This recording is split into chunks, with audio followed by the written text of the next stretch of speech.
eyes, look deep in yourself, step outside yourself and let your mind go. Frozen eyes, throw deep in your mind as you die, buddy. Close your eyes and forget your name, step outside yourself and let your fall drain. As you go insane, pal.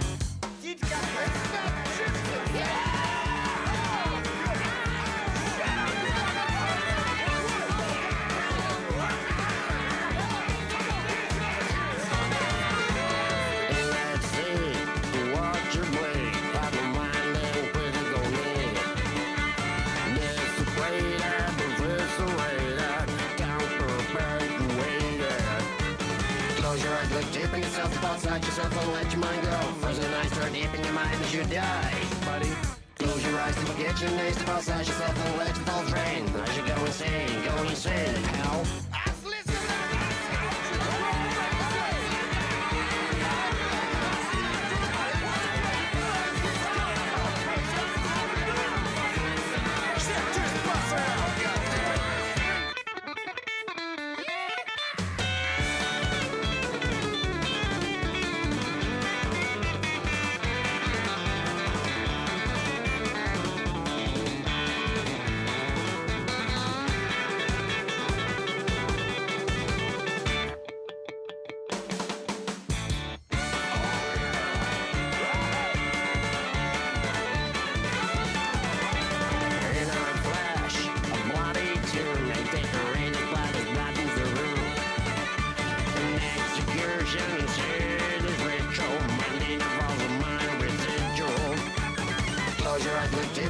Outside yourself and let your mind go. Frozen eyes, throw deep in your mind as you die.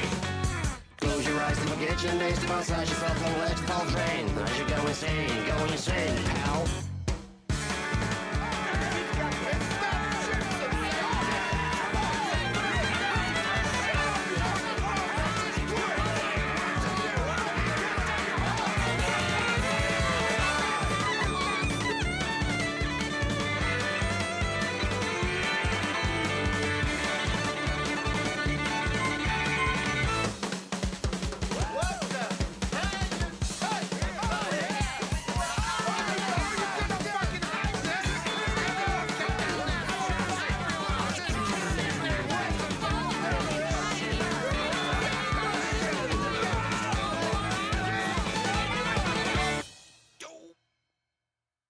What's going on, everybody?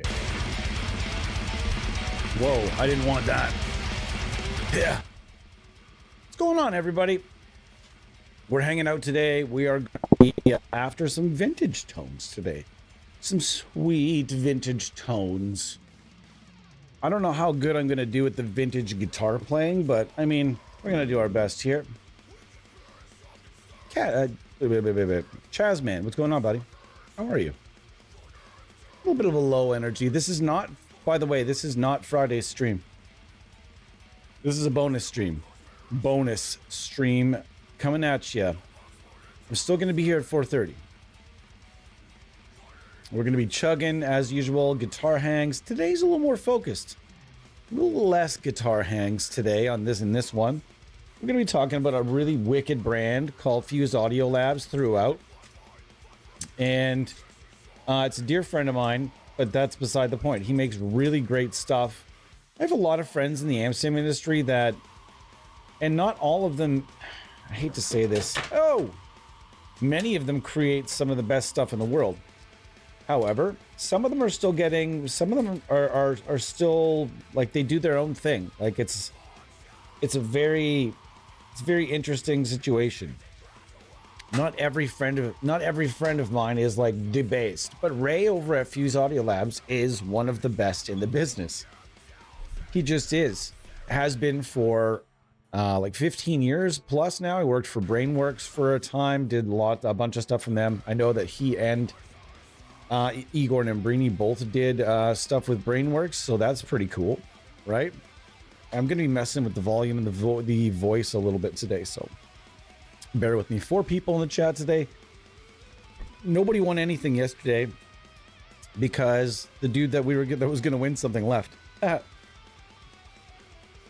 right, so today I have my this is an American-made Fender Stratocaster, but it's like the lowest line. They tried doing this like cost-effective line for a little while over at Fender. I think it was called the Strat Special.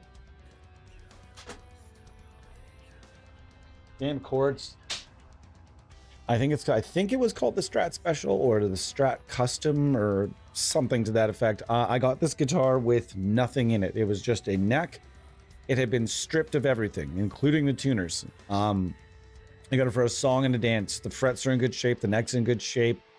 Someone did some pretty amateur fret work to it at one point, so the frets are a little rolled off, which I can't really help. But nonetheless, this guitar it's come to life. It's got 3 or 4 different pickguards, loaded pickguards that I like to rotate through this guitar. One of them is the Tom DeLonge style, has a red invader. The other one has a Gary Holt EMG. The other one has some single coils that I'm kind of playing around with. And this one has 2 Paul Gilbert injector neck pickups. There's a neck pickup in the bridge and a neck pickup in the neck. It's both the same pickup because I purchased 2 of them for 2 different projects and 2 different guitars that are no longer set up for these pickups. So they stuck around. And in the middle, I have no idea. I think it's a Fender pickup, but I'm not really 100% sure. And that's what it sounds like. We haven't touched anything. Nothing. I didn't touch anything. Oh, our level's hot here. Hold on. But this is... That's just the amp you're hearing, folks, right there. Now, what we're going to be doing today is we're going to be every tone we have today is going to revolve around the F59. This is from Fuse Audio Labs. This is called the F59. This is based on a Bassman, which is kind of the granddaddy of Mao when it comes to rock amps. The Bassman is like the first amp that could do a lot of different things. When the Bassman came out, it was like when the 5150 came out. This was the amp that everyone needed to have. But believe it or not, it's hard for us to look at guitar that way because guitars come such a long way. So 88th Palm, what's going on? How are you? It's kind of hard, especially hard for Gen Z. And I'm not going to rag on Gen Z in here. I'm not going to be one of those people. They make it so easy though, but still, it's really hard for certain generations to look back and see something like it was the biggest and most hyped thing in the world. Like, whoa, that old piece of shit. But it's easier for some of us to look at it, and then you have to really look at the respect of where the whole gear craze came from. And this was one of the very first amps ever, the Fender Bassman, that could be used for guitar or bass and sound good for both. And this was like one of the things that for a long period of time, every time you saw a top act on stage, this was an amp that you'd see on stage with every top act in the entire industry of country and blues and so many different genres. So it became a super key piece of gear.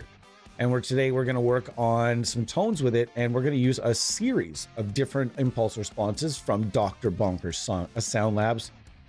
I'm going to take you guys through some of the packs we're going to be using today. It's your choice, actually. It's going to be part of it's going to be user choice and or users whatever, user selection, user's request. You guys come at me. Anything from Dr. Bonker's Sound Labs that you'd like to hear paired with the F59 today, let me know. Anything. I am going to get started with the Fender right here. This is the FSRO, the Fusro Da. And this is a 212 Fender cabinet.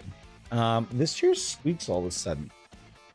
And this is got a couple of EV speakers in it. This is your 212 cabinet. And we're going to start with that. We're going to move around. This cab's going to get a go. This strange old cab's going to get a go. This GK cab's going to get a go.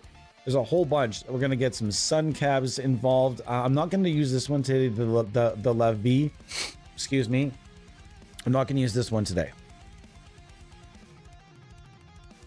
And I used the Coke for this stream too. No, it wasn't in the freezer long enough, I can tell. Hold on, guys. I have to oil this chair. Sounds strange to say that, but it's gonna happen. Gonna have to happen. I wanted today to be a little bit less, a little bit lower energy as well. And if you're wanting to hear really anything, we've got all the stuff. Let's go over the lineup here today. We have the Big Sur. This is a free fuzz pedal that we're not going to be doing crazy. We're not going to be getting doomy tones out of the first, like Strat, Doom. Probably not going to work out.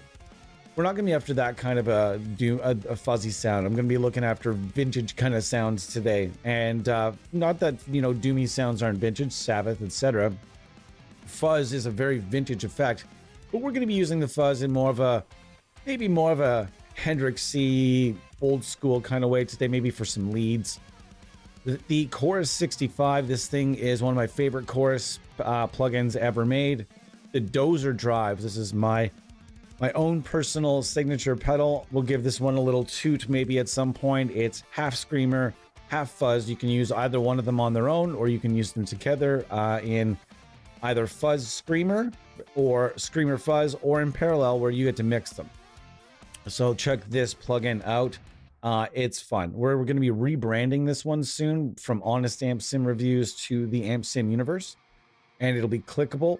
Hopefully you'll be able to click that and go straight to our YouTube page, which would be a nice touch. Also going to change the colors of it some and just kind of work on a different look. El Hermano, one of my personal favorite overdrive plugins. This thing has got a really nice sound to it. This will be the first one I'm gonna go after today. And as mentioned, we have the F59, and then in the back end. Oh, by the way, in the pre-effects, we've got two verbs. Be after some surf type of stuff today. This is the V-Rev 63. I really like this for surf and stuff that's out front. And yes, the verb comes out front in surf. And then this is a free one. This is called the V-Rev 666. The number of the room. Wow. The number of the spring. Yeah, there we go. The number of the spring. Wow, that one was terrible. Anyways, this one's free. You can go get a number of free effects over and free plugins over there at Fuse Audio Labs. There's a couple of free pedals. Just go over there and check it out. And then in post, we have a couple of verbs as well. We have the V-Rev 140, the V-Rev 305, and we have a really unique effect. This is the TCS 68, and I like to just turn this on sometimes to give things just a unique effect, and I'll show you guys that at some point. So at any point today, you guys like to request anything, any impulse response from Dr. Blanca's, let me know, and we're going to go straight after it. I'm going to get started, though, with the FSRO Fender 212. I'm going to go into the Hype Reel mixes and just find something that we like. And it's really easy on this one. Here's the other thing we're going to be talking about. There's giving you guys some inside scoop like we always like to do around here. I'm going to get right to the comments in 1 second, guys, or the chat. As we like to do, we like to give you guys things that are under the radar a little bit. Things that have not been said anywhere else, things that are kind of like maybe plans that are being made. And Fuse Audio Labs is currently considering making the F59 into a suite. And I honestly think this is one of the greatest ideas that they could have, because the quality of modeling is so high. Very, very high quality of modeling. By the end of the stream, I want you guys to tell me, would this be a cool idea, or would it not be a cool idea? Do you think that maybe this is an older product? Maybe it's a little obsolete and you feel like it wouldn't be good in a suite? Let me know. So now we have high and low, we have bright and normal, and then we also have cabinet on and off. We're going to turn the cabinet off, and we're going to reach for our own here. And we're going to find a blend, simply just off the top. We're going to find a blend we like. Okay. Actually, you know what? I skipped a step. Let's go to the cabinet is on, turn ours off, and get a good tone with the onboard cabinet first. Just so we know that, okay, I know this is already bright. See, that cabinet was really dark. I could have been trying to turn the treble up to 1 billion. Instead, I'm going to get a good tone and a workable tone with this first. And I know how to do that. I've been using this plugin for a long time. It's had 2 different UIs in that amount of time. And at one point in time, he did a UI upgrade from the old one. The old one did not look this nice. And Lewin Albani, a very talented UI artist out there, graphic artist, from Brazil. He is actually a member of our team as well. And he does fantastic UIs. And he did this one right here. And, excuse me. Now I think it's time where they make this into maybe a multi-panel kind of deal where they include things like the VREV 63, like maybe the Big Soar, the chorus, stuff they already have. There's no need to make some new pedals. Just the pedals they already have in-house would be just fine, in my personal opinion. And I think it's a great idea because these pedals are all very, very, very good. And I think it'd be great to have. Then you throw some of these fantastic reverbs and effects on in the post, and you guys are going to see what this suite could potentially do and what kind of damage it could potentially do. If it was for sale for, what would the price be also? We can also talk about that. Would it be like a $79, a $99 kind of thing? Being that depending on what's the plugin at right now? That's going to really depend. What is the F59 at right this exact second? It is on for $84. $84 is a great price for this, especially when it goes on sale. So yeah, it would probably be around the $99 marker because the prices on the plea, and that's a fantastic deal considering some of the prices, some of the effects you'd be getting in the box. The Dozer Drive, $56, by the way. If you want to check this out, check out the Dozer Drive. When we rebrand it, you'll get the new rebranding for free. So it's not as if you're going to have to buy 2 versions. So check that out today. So anyways, also the Octavers, one thing I forgot about today, but we're going to get to that at another point. We're going to be doing a CKY. You heard it here first, and we're going to be doing a CKY tone chase episode in the coming days with that Octaver at the helm. So should be fun. All right. So yeah, check that out ASAP. Oops, I clicked the wrong button. Okay, let's see what we got here. Speaking of pickups, do you think that modeling or capturing technology could ever get to the point of delivering specific pickups versus cabs and amps? That already exists. It's not great though, and I'll tell you why it doesn't work. It exists. There's a company called Blue Cat Audio. Hold on, let's go look. I'll show it to you right now. And this guy's, sorry for this is what we do here. I like to anytime anybody has a question, we get to it. If it's not so busy that we can't. There's a company, really wicked company called Blue Cat Audio that I'm sure you probably haven't heard of, or maybe you have heard of them but never used anything they do. Now, I'm going to tell you right now, they have a free, their website is awful. It's a horrendous website. They have freeware, but where is it? Products. Where's the free stuff? Our software. Perfect. Applications. Freeware. There we go. Wow, this is just such a bland website to look at. It doesn't excite me at all. I'm not saying dragons have to be jumping out and like the confetti blowing around over my head, but good gosh. All right, so Blue Cat free amp right here. This amp is awesome. If you don't have this yet, we're going to do a stream with this thing. Next Freeware Friday. This thing's awesome.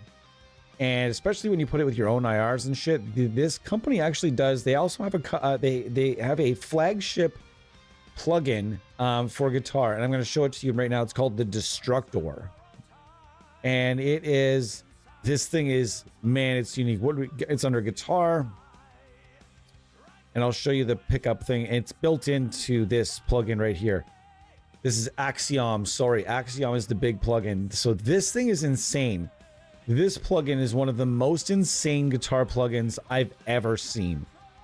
It's in fucking insane. And at the heart of it is this thing called Blue Cat Destructor. And it really, you can customize your tone to within an insane degree. And it's getting better and better. They're constantly working on it. And these people are certified geniuses, these guys. And so yeah, this is like the whole everything in here. You get everything. So if you're one of those people that's always looking for something unique and new and different, this would be your bag. Try this out. I'm going to try it. I know I have a license for it. I think I'm going to reinstall it and give it another go. You can also load third-party plugins into this plugin as well. So if you want to load just their pedals and other things and their post effects and stuff, which are immaculate, by the way, you can use that with, say, Fortin Nameless Suite. And Ola did that. In fact, when Ola did a demo for this, that's all he did with it, was use third-party plugins.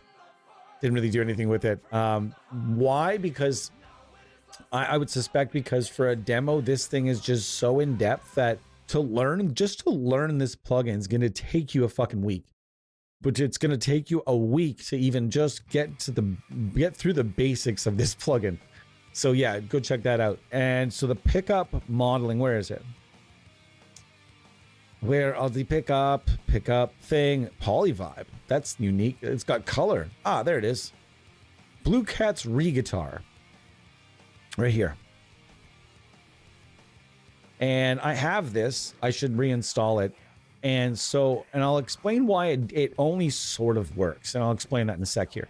So you can get the choice of vintage buckers, this, that, and the other thing. And what this is essentially just probably using some sort of EQs and filters to give you the basic idea of what, like, filtering your guitar through another pickup essentially is what it is, though. That's the only problem, is at the end of the day, it's not so intelligent that, and I think this is coming. I think if they wanted to make this really, really intelligent, they would have to analyze as many pickups as humanly possible. And then you would have to enter your starting pickup. What pickup are you currently using, or the closest as possible to it? Seymour Duncan this. Oh, I'm using a Seymour Duncan. I'm using a Duncan distortion, which I'm not. So in this case, I'm using a single coil. So getting a humbucker is going to be impossible. Impossible. And that's what I think a lot of people think these plugins work like magic. They're not magic. What I think would be best, though, is if they analyzed and they accumulated a shit ton of data with as many pickups as they could buy or test, which would be extraordinarily expensive. But that would mean, and it would also mean having to have that pickup out of a guitar and everything else, analyze those pickups and the tonal characteristics, so that when you start, you can tell the plugin, I'm using, let's say, a Seymour Duncan Invader, and it's going to be like, okay, I'm going to calibrate that so that it can find the zero. You know what I mean? So that when you click on Classic Bucker or Ricky Bucker or Bright Bucker, it knows exactly what to do. You know what I mean? Or Active or something else. So, and it says here, it allows you to start from humbucker, single coil Bright, or pizzo. It allows you to do that. Yes, it's true, but that's not enough. And this plugin is sort of, I hate to call anything snake oil, but it's snake oily. The idea is there. And I think that these people are geniuses. So yes, a lot of work, and there's no scam involved here. Snake oil would imply it's a scam, which it's not. I just think this is one of those plugins that the idea is there. The technology needs to catch up. And there are a lot of ways that it can catch up. And I'm sure that wonderful and extraordinarily smart people at Blue Cat Audio would love to be able to bring that to you. But at this point, I've used it and it does seem a little, where do I think it's good for? I think it's better than a coil tap to use this and go and say click humbucker, and you want it to sound like a single coil. So I would go to single coil and click the single coil and then click what you want over there. That actually works better to me than a coil tap. So if all I had was, say, a guitar that had humbuckers in it, and that's all I had, then it would be, that's easier. You know what I mean? it's more like it's not easier, sorry, it's more of a solution for me than a coil tap. Coil taps to me just thin things out and make things sound noisy and shitty. I don't like them, never have, never will, don't install them, and I don't use them ever. And this to me, if you're in a situation where all you have is one guitar and you have just two humbuckers to work with and you want that single coil part, not just like a whole song, you're not going to record an entire album with it, but say you have one part where you really want something that sounds like single coils, like, geez, it'd be nice if I had single coils for this. I don't have a coil tap, or maybe I do and I don't want a coil tap. This would be a really good solution for that, 100%. So sorry we got on a bit of an offshoot, but that's a really good question. It's no one's ever brought up before, and this plugin happens to exist, and it came straight to mind. And it's nice to be able to talk about Blue Cat again, because they're really nice people, and I suggest that you check out the free amp for sure, and let me know what you think about it. We're going to do it as well. We're going to have to do that. I'm going to leave that open so that it reminds myself. Great breakdown. You're welcome. Thank you very much for watching it. The fact that I'm the same generation as 13-year-olds is, don't group me with them. They've never rented a video game from a local movie shop. Okay, but then again, this is true. All right, let's get to some guitar playing. So we went through all that. Now we're just gonna dial in. I think it's a nice tone. This is a 4x10. Typically, Bassman would come with, well, a lot of them did. It came with a 4x10 cabinet, if I'm not mistaken.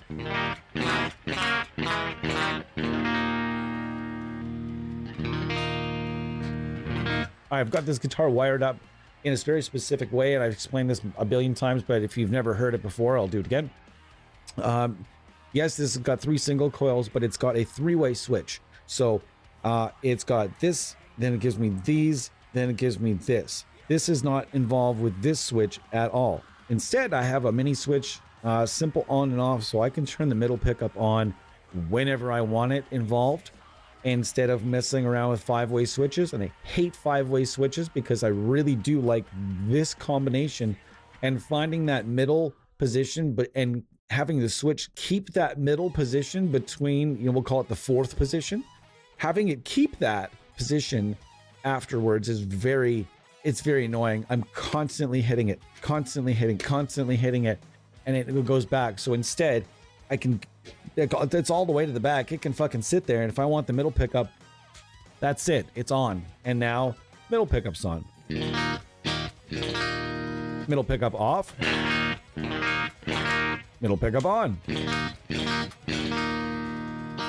And there it is.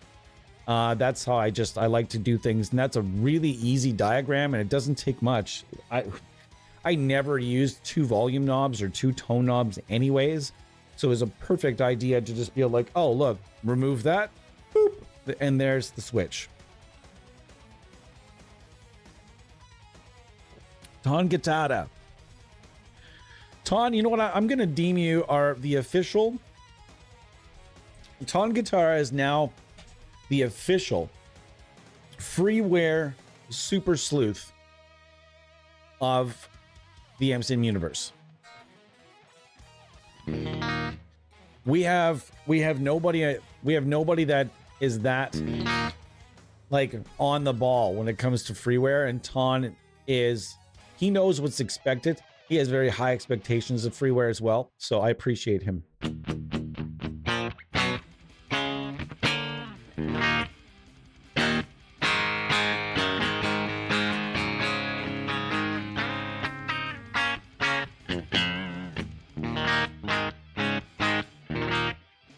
Oh, that sounds terrific to me.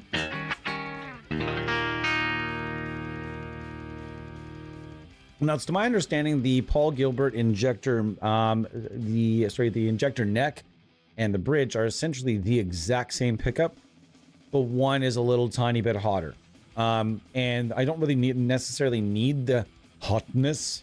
I don't really need the hotness right now. So the whole idea of this guitar in this particular format is I want a surf guitar, and I love noiseless single coils. These are noiseless. fantastic. I cannot stand non-noiseless single coils. They drive me crazy. I cannot stand that kind of noise. So it's great to have. Now, we also have a compressor that we're going to throw out. I just have a basic compressor here. This is the Nembrini Audio analog rack compressor.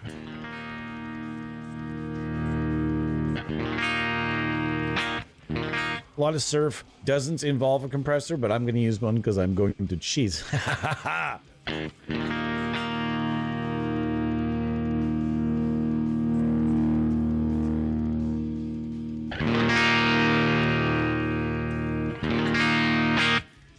Sounds pretty ripping. A nice subtle compressor.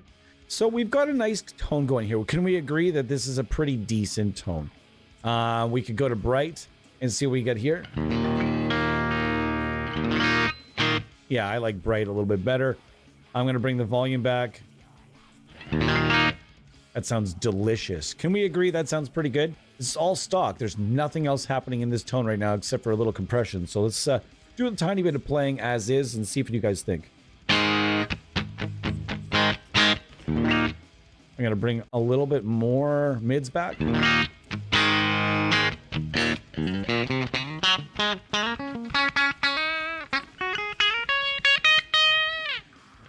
You might be thinking, Mal, that Strat sounds a lot like a Telecaster. Yeah, because Strats and I don't really like each other that much. My wrist is also giving me a shitload of problems. I guess I slept on it wrong again. Full of arthritis and a chronic break, and it's giving me a lot of problems. And I don't have surgery coming for me until probably winter time, next winter, November. Unless it just flat out quits on me prior to that, we'll see. All right, it sounds pretty good. Let's get to some different cabinets here. Cabinet off. Let's head into the Ignite amps Nadir, and then we're gonna try to find a nice blend for this Fender.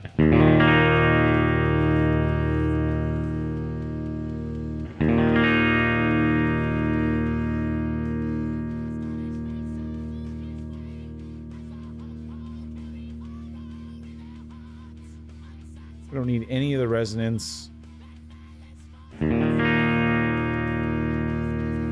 Sounds okay. It's okay.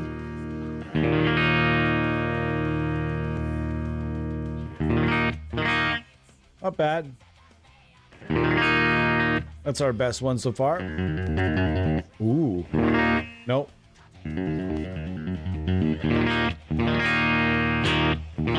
That sounds really good. That's the CB12 M160 blend.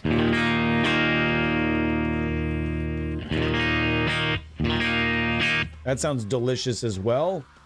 Stellar.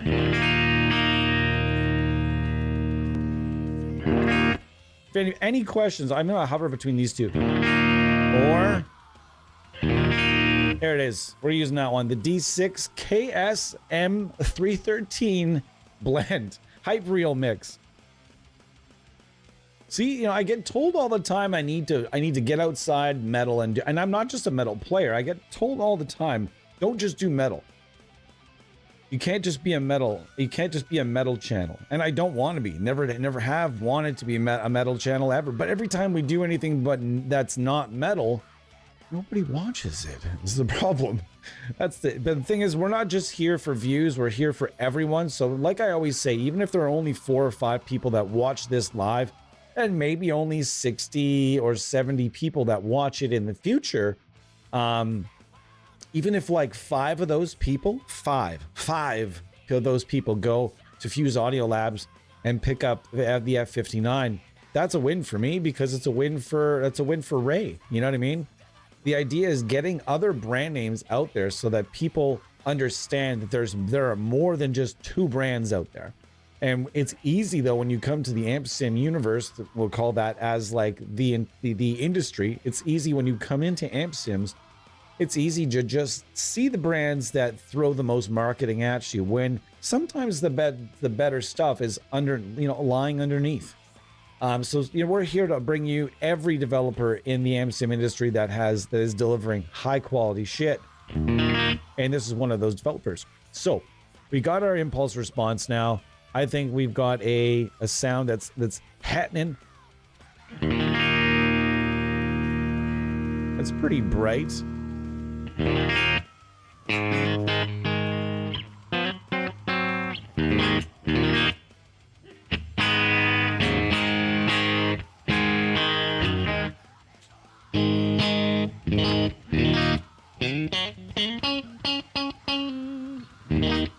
That sounds pretty good.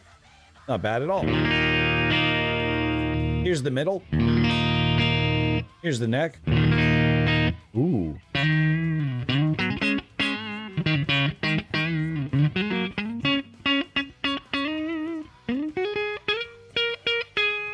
It's so dry. Let's get some verb on that, shall we? Let's get this cassette effect as well.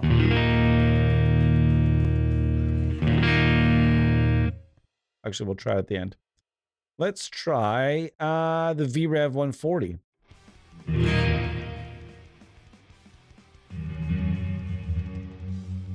Now we'll see what we have in the presets.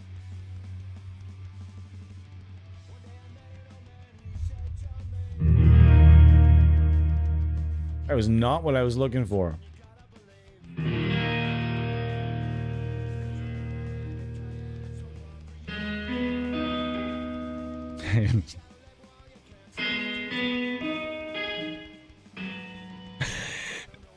I don't think that's gonna happen today. I don't remember that song at all.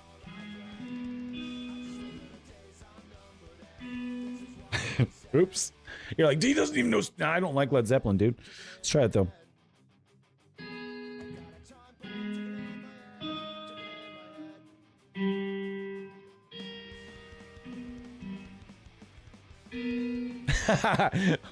It sounds like the effect I should be after here, but I'm not gonna do it. Instead, let's do this instead.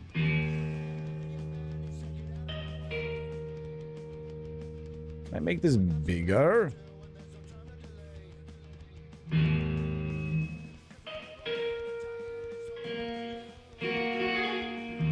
Oh, it's not quite that big.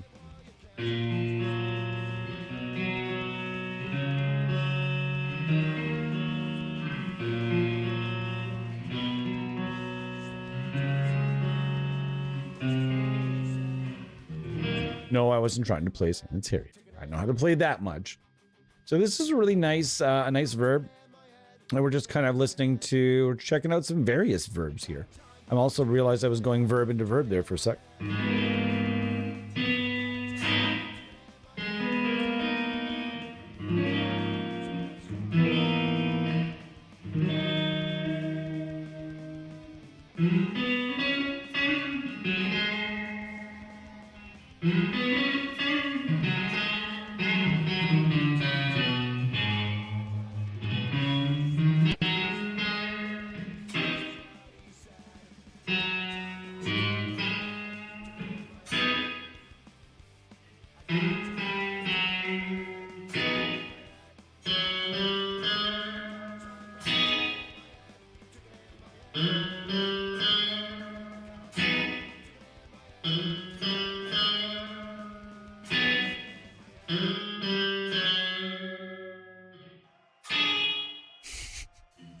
That sounds really nice.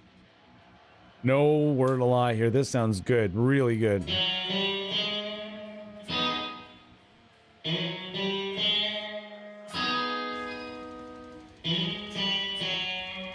What's the chord I'm looking for here?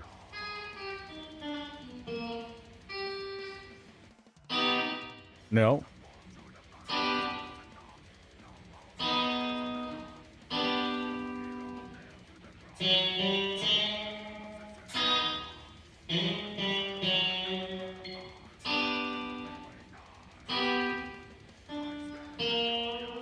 I'm not sure the chord I'm looking for here. All right, let's see what we got here. I may or may not be guilty of pushing the non-metal requests. I think I get to you. No. It's not. No one pushes me to do anything, guy. That's the one thing about me that anybody that's been watching me stream for a long enough time knows that no one pushes me to do anything. Not a goddamn thing. And in fact, most days I can't push myself to do the things that I'm supposed to be doing.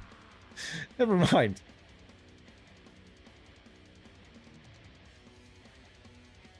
I could give a fuck about Stairway to Heaven. I don't give a fuck about Led Zeppelin either. I love the musicians in Led Zeppelin and the music they created, but then to have, you guys know as well as anybody else, when you have a singer that toes that line of being really, really good to some people and then other people find them fucking annoying as hell. You know what I mean? There are some vocalists out there that just ruin bands no matter what. Like, a lot of people can't listen to Limp Bizkit because of Fred Durst and will never be able to take the band seriously because of Fred Durst, even though the music that band made in behind that dude's lyrics was fucking awesome. You know what I mean? And Led Zeppelin, I listen to John Bonham and John Paul Jones and I go, ooh. I listen to Jimmy Page and I go, ooh, damn, that dude can play. And then I listen to baby, baby, baby, baby, baby, baby, ooh, ooh. You know, like, it's fuck, shut up, dude. I can't handle Robert Plant. So yeah, that's my view on Led Zeppelin. And as far as Stairway goes, I actually once upon a time played in a band and played guitar and sang Stairway at the same time because we all agreed that we all got to do 2 songs that we wanted to do at this talent show. 3-piece, we got to do 6 songs. Everybody wins. Everybody all had a good time. I played it like shit, but I really should learn it. I'm not going to say that I couldn't give a fuck about Stairway because it's a great song. Even with Robert Plant's voice in that song, it's still a good song because he doesn't go off into one of his, you know, one of his like long ranting, writhing things for probably all designed so chicks would listen to the band too, you know, like, hold on.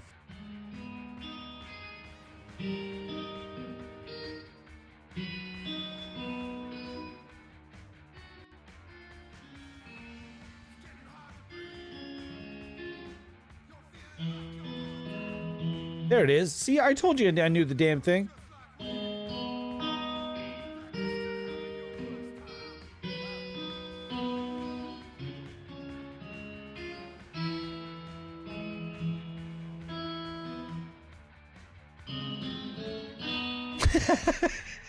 Somebody out there just went, ah.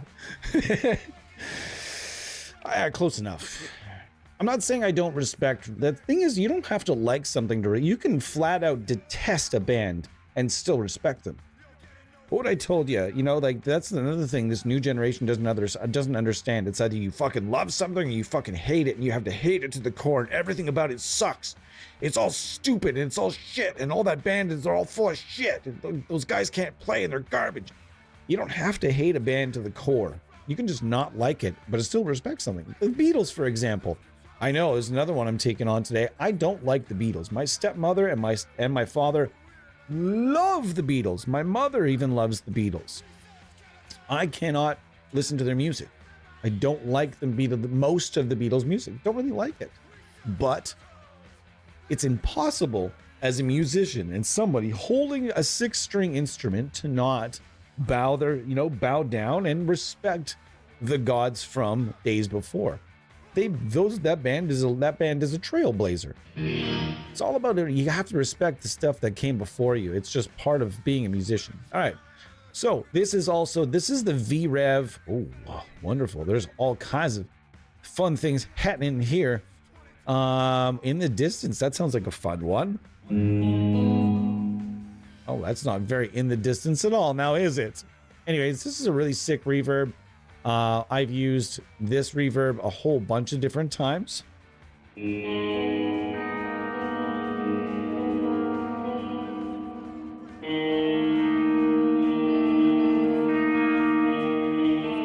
Whoops.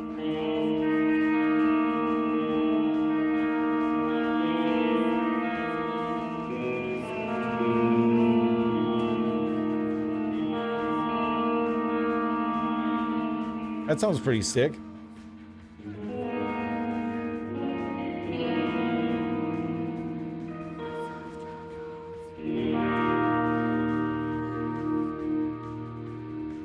So yeah, that's the VREV 305. And we're going to be checking out some various effects and things from Fuse Audio Labs and other developers today. It's not just going to be just about Fuse, but it's going to be mostly about Fuse and Dr. Fucking Bonkas. And finding some of the mixes that I really enjoy in here. If there's something you guys want to hear from Dr. Bonkers today, it's basically a custom stream made for 3 or 4 or 5 people.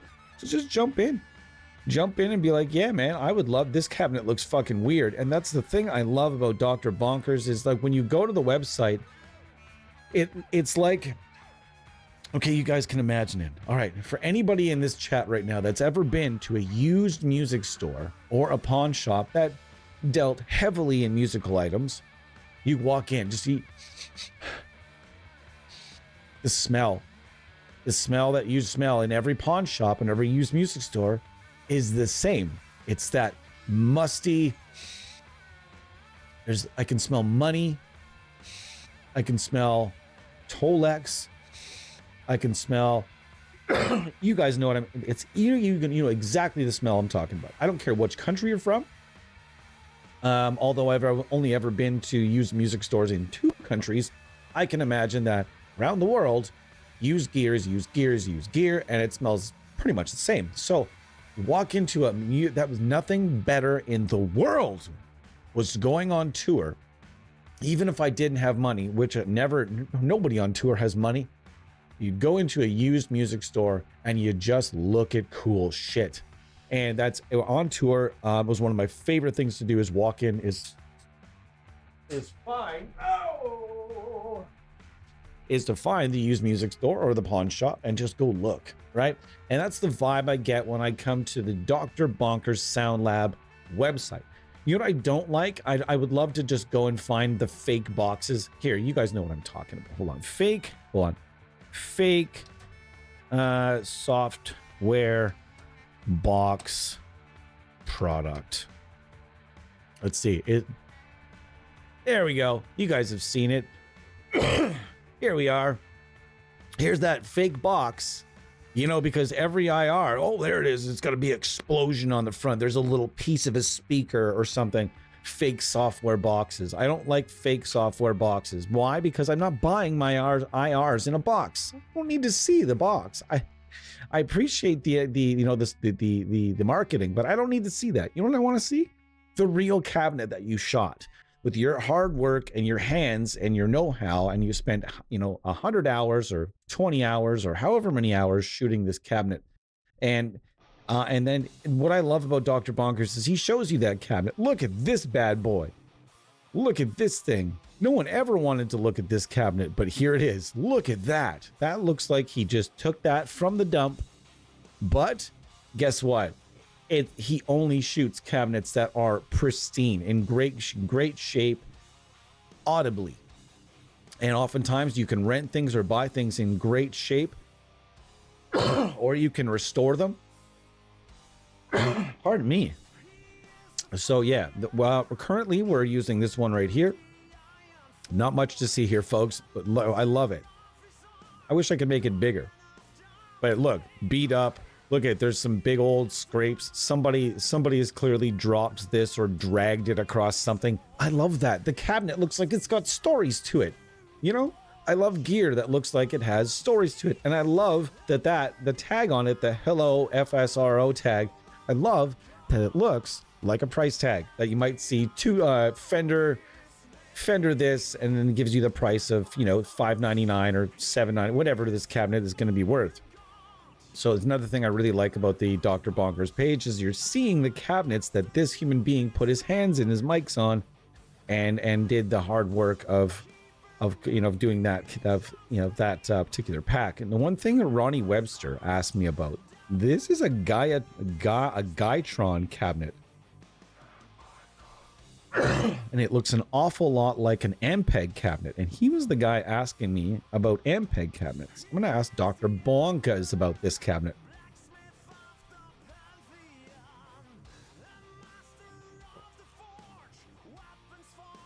No, that's not how we roll, Ton. That's not how we roll in this place. It's everyone listens to everyone. That's the only way to do it. So anyways, 4 people in the house. We're going to get to some, let's get to some more tones. So we're going to move from this folder to a different one. I'm going to go with, actually, you know what? We're going to stick with the Fender for a minute. And I'm going to go back and we're going to throw out the germanium. First, we're going to make the amp a little angrier itself. Okay, so let's make the amp a little, show you guys how to make this amp a bit more angry. That's very dry. We're going to turn on my nice room verb here.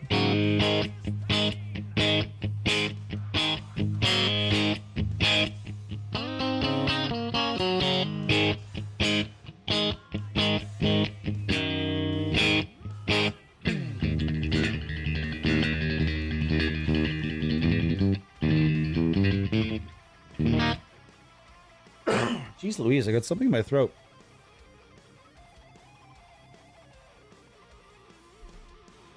All right, there we go.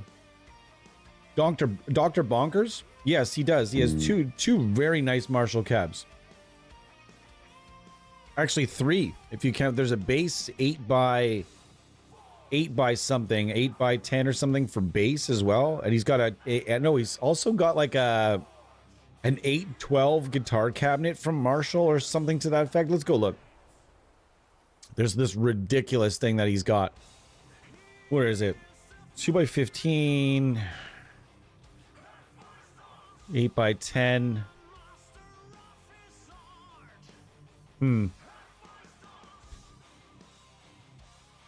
He's currently doing a rare 1 by 18 cabinet. Where is it? Where's the big ass Marshall? Damn it, I can't find it. He did this big ass Marshall. I think it must be an 810 then. Really? Why am I so confused right now? I'm very confused. Oh, it's a bass cab? That's just a bass cabinet, I guess. 8 by 10 bass cab. Here we are. Where is it?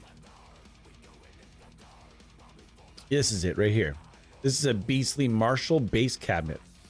8 by 10 Marshall? Yeah, Marshall 8 by 10 VBC 810 bass cabinet. I've never seen one of these in my I've never seen an 8 by 10 Marshall cabinet of any type. So that exists. There's also an 8 by 10, a whole bunch of 8 by 10 bass cabinets. And that's the other thing I was thinking about. You guys can decide. The second half of the stream, what do you guys want me to do? Do you guys want me to come back with a Telecaster and go after some more, a little slightly, like maybe some more swamp rock tones?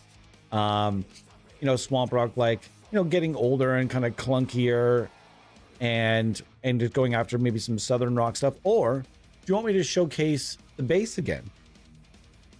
We could do a bass as well, because I'd love to showcase the fact that this thing can do guitar and bass depending on the IR that you're putting that you're using, right? So it's up to you guys. And later on today, I'm going to be back and we're going to do something. We're going to do something rad. I'm not exactly sure if we're going to have the right beta just yet, but we'll see. I don't hate Stairway to Heaven. I think where the way it comes from, where the hate from it comes from, is from guitar players. As it's been explained to me that apparently in the 70s and 80s, every dude that ever wanted to meet girls and using a guitar learned Stairway, and it was always something. It was one of those songs you'd always have to listen to people struggling through as well. It's like their era's Enter Sandman. I don't hate Enter Sandman, but I've heard that song so many times now that when I hear it, like, all the toughness is gone. You know, like, it used to be a cool song. Now it's just like Enter Sandman, you know, because I've heard it 7 trillion times, and that was what it was like in the 70s and 80s. You couldn't get away from that song on the radio. It was everywhere at all times. So that, I think, also contributed to it, what I would imagine. And that's the way it was explained to me, because I remember watching Wayne's World with my stepfather and my family and being like, why? I don't get it. No Stairway, denied. And he's like, well, that's because just everyone was playing it. And then we go through the whole story of why Stairway was denied. So hopefully that helps. Hopefully that helps in some way or shape or form. All right. All right, let's make it angrier. We're going to bring back this guy here.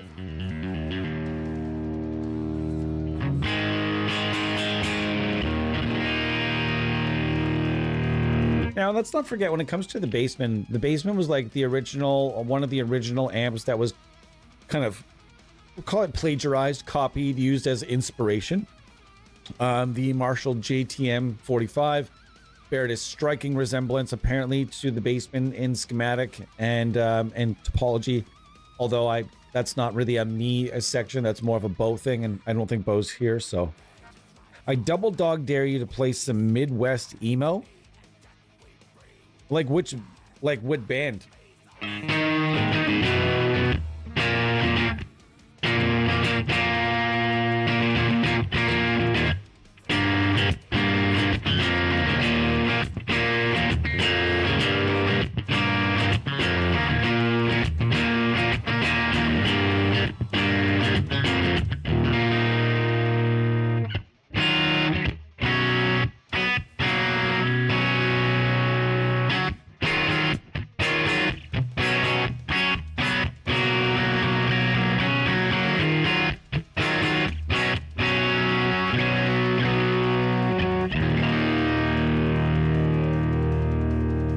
Why can't I remember that song? Dang it, there's a song in my head. One of my old songs I wrote for a band that I was in.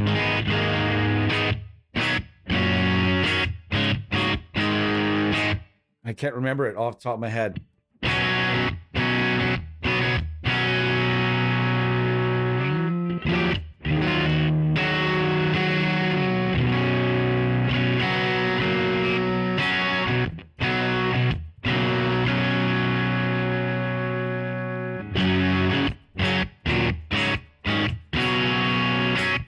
Yeah, this is Stellar Tone, actually. Sounding great. Now, if I want to make this a little angry, you see how it's starting to break apart a bit. It's starting to get a little bit, not flubby, but some people really like that. Some people like that it's a little bit blown out, you know? Say I want to keep it a little bit tighter. I'm going to go with this El Hermano here. And this is a really fun overdrive. So this is the tone without El Hermano.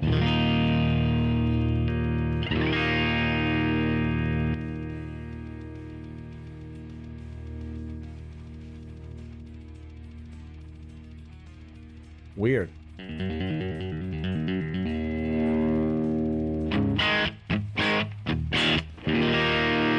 That's a little tighter than the distortion that we were getting from inside the amp.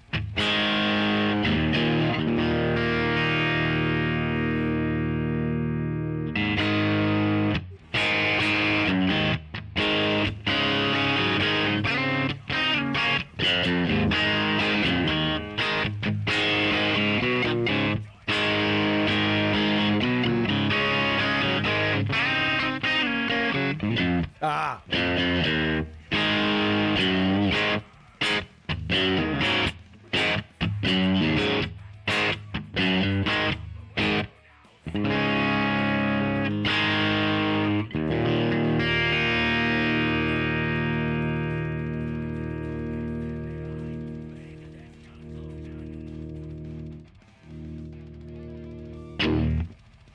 I wouldn't dime this. I would keep it right around. Traditionally, it seems like it works best. Yeah, it seems like it works best around that 2 o'clock area.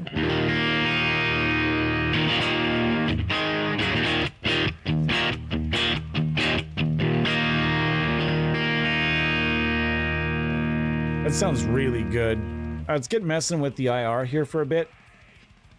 Maybe in this case we could also go with something like a 412 if we were so inclined. If there's something you'd like to hear, let me know. But in this case, I kind of want to go after this guide tone speaker because it looks weird and interesting and fun. And so I'm just going to do that. Let's find a file.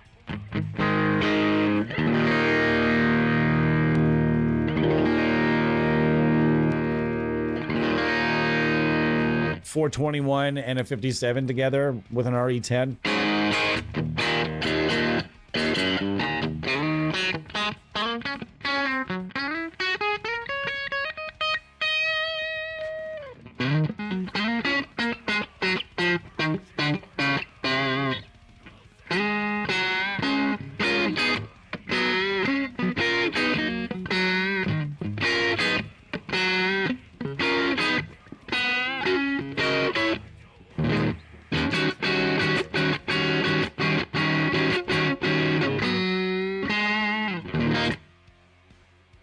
trying to do any bending, and these aren't even that heavy. These are just 50 to 11s, and Stevie Ray was playing on 56 to 13s in E flat. That poor goddamn truss rod. Literally, that truss rod, every show, every minute of every minute of its life is literally just flexing for dear life. Ah! Broke another truss rod. Fucking throw the guitar out. I'm just kidding. That dude only had a few guitars that he played all the time.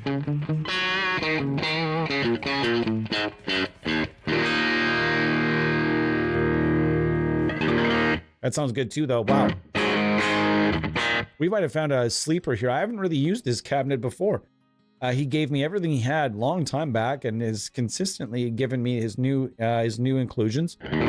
But I just haven't. There's some of them where I get them and I'm just like, I'll skim them and be like, oh, forget about it or something. But this one, wow. This one is one new. Well, let's go check this out. What are the specs on this bad boy? The specs on this are simple. It's going to take me a second here, though.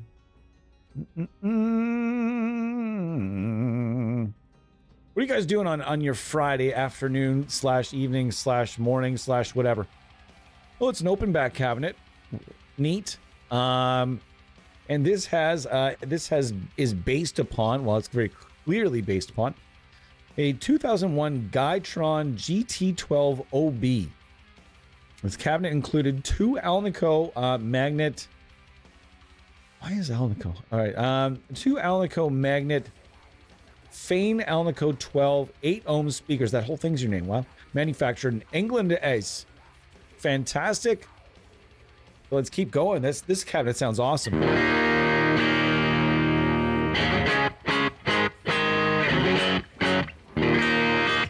So what I'm also, another thing I'm trying to show here and I'm trying to illustrate here is that just because a plugin is older doesn't mean anything. This plugin has been around for a day or two. Does it have all the modern fixins? No, it does not.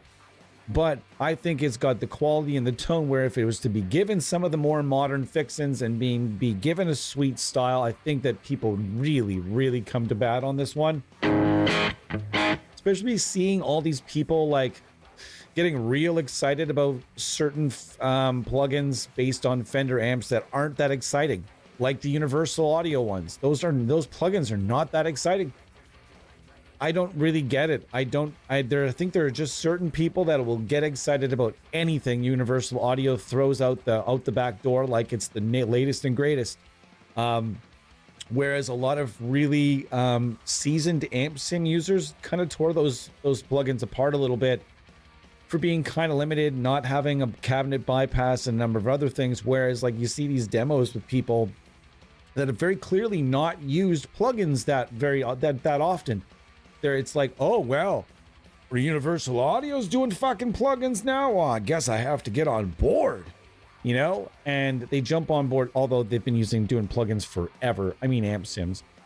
Although they've had amp sims for a while too, no? Anyways, people jump in and they act like these are like the latest and the greatest. And I'm hearing some of these reviews on these things like, have you tried anything else? Like, what else have you tried? You know, saying it's one of the best, it's one of the greatest things I've ever tried. What else have you tried though? You know, and it doesn't seem like there's a lot of experience floating around with some of the users I've seen demos on. Whereas I hear bassmen from other companies, like for example, Fuse Audio Labs, and there are other companies that have Fender style amps that smoke those, and also Marshalls that smoke those Marshalls. Several people on this team tried those Universal Audio amps and it just they were okay. That was the thing. They weren't bad, but they also weren't great. So, I don't know. You guys be the judge. There are free trials available. Tell me what you guys think. I like this is slappy, snappy.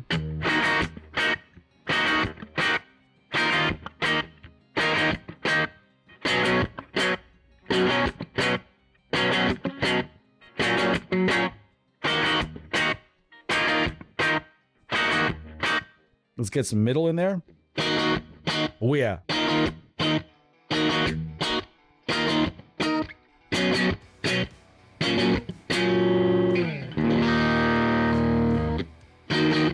Ooh.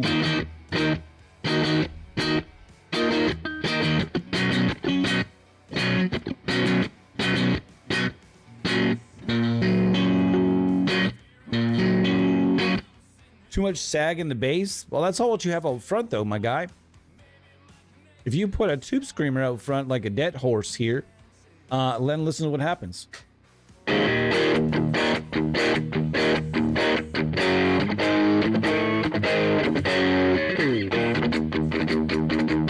Nice and tight in the bass now.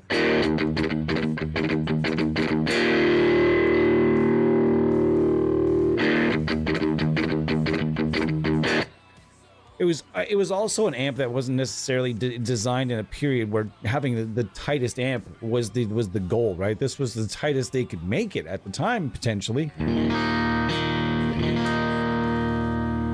It's also Billy Joe Armstrong and a number of guitar players. You could go on Equip board and look up bassmen, and the amount of artists that would come up would probably freeze your computer. You know, it would honestly. There's a number of different bassman models, but if you look at all the artists that are spread, I've done this. I actually went and did this before. I went and looked up a bassman. It's just funny when you look up really, really popular gear and really, really popular old gear, because you'll see the list of names is just like, and it literally reads as like a who's who in the who's who, just for fun. Why not? Just for fun, because we're on one today, apparently. Equip board. Bassman. Silverface amp head. That's not the one we're using now, but 50 artists on this one.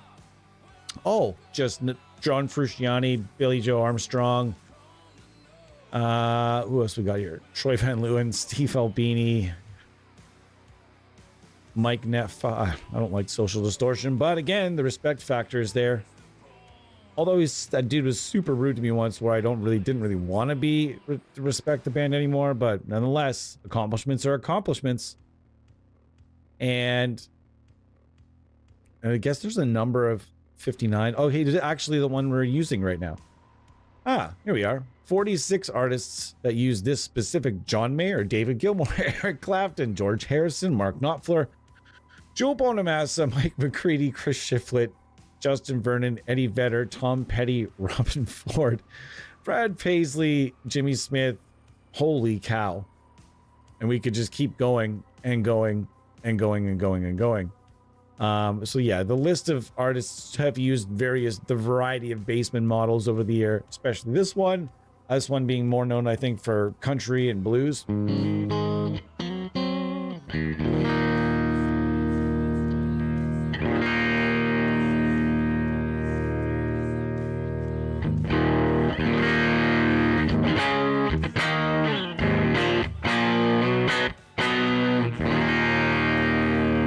So if I turn off the compressor and turn on El Hermano, you gotta forget I was stacking it there.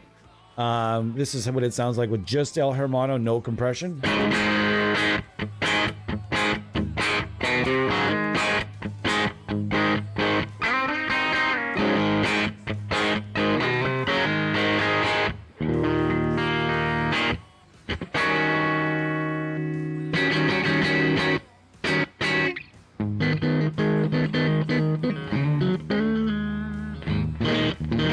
I know what you mean, though. It's like a big bassy, beefy amp. But the thing is, you can also just turn the bass back. It's also useful for bass, which is really interesting. That you can get a bass sounding just as good as you can get a guitar sounding on here. You just switch the impulse responses over to something like, depending on if you're going vintage or more modern bass tones, but I would just suggest going with like a 410 or an 8x10. If you could get more experimental, if you want, go old school with a couple of 15s or a single 15 or whatever you want. It's not like in the real world where you have to look at ohmage and everything, right? That's the one beautiful thing about plugins, is you can plug whichever amp that you'd like into whichever cabinet that you want. Whereas in real life, that could probably cause some explosions in your amplifier. You know what I mean? You could really damage if you just tried to take this cabinet and plug even just maybe the cabinets I've already tried into it without adjusting things, you be the judge. You know, you do the math rather.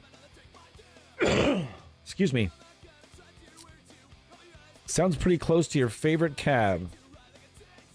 I've been trying to build an amp sim in my DAW just using stock plugins.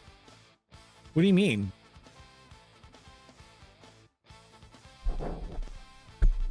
What do you mean? I've been trying to build an amp sim in my DAW just using stock plugins.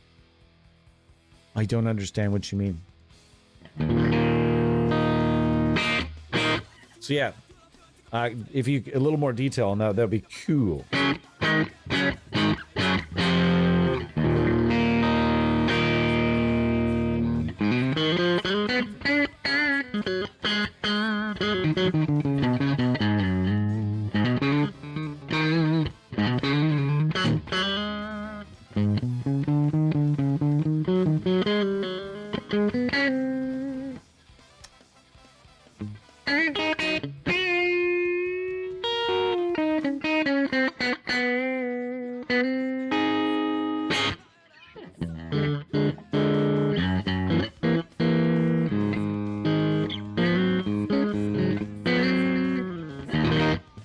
Sounds just delicious. Delicious. If I wanted something a little older school, like an older school lead, now this is where the El Hermano comes in handy. Sorry, where the Big Sur comes in handy.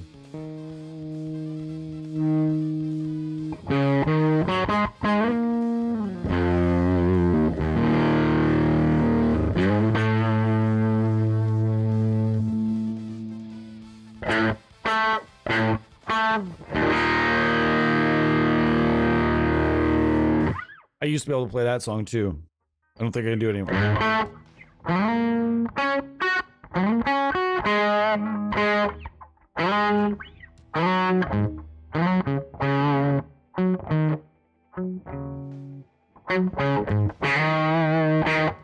Something like that. I was obsessed with Hendrix when I was a kid. I learned a lot of Hendrix in my comeuppance.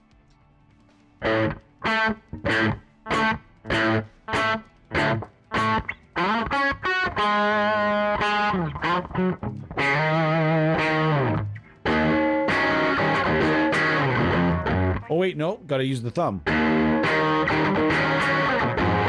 Oh, damn it.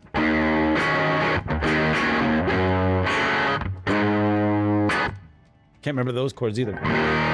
Those chords are tough. Imagine being a beginner guitar player. And then someone explaining to you that you need to use your thumb for a chord. You're like, what the fuck did you just say to me? What? This? On this hand?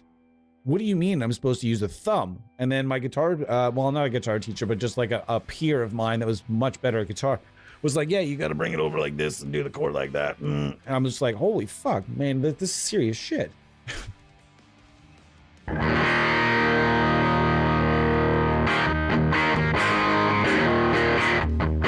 I see what you mean.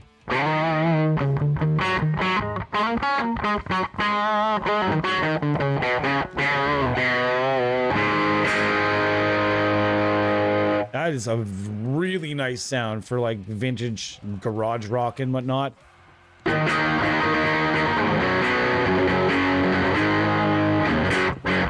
This would be perfect for rockabilly.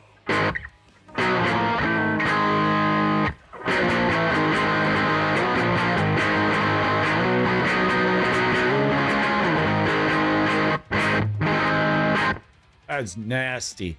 Gnarly. I'm gonna bring the sustain back a little bit.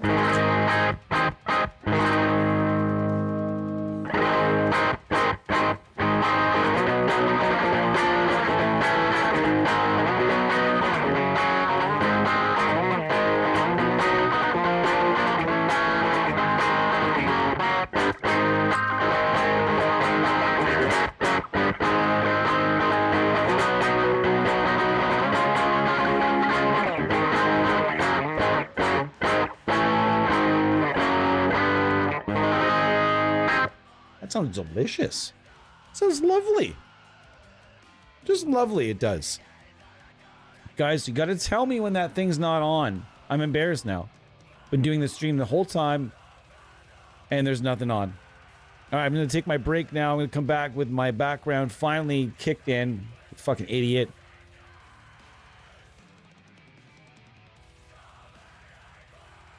The chords are G and A on Purple Hazy. I know the chords.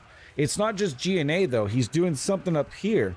What are the actual chords? No, there's like it's a chord that you have to use your thumb for because the other fingers are busy. I don't remember what it was. Was it this? Hold on. Nope.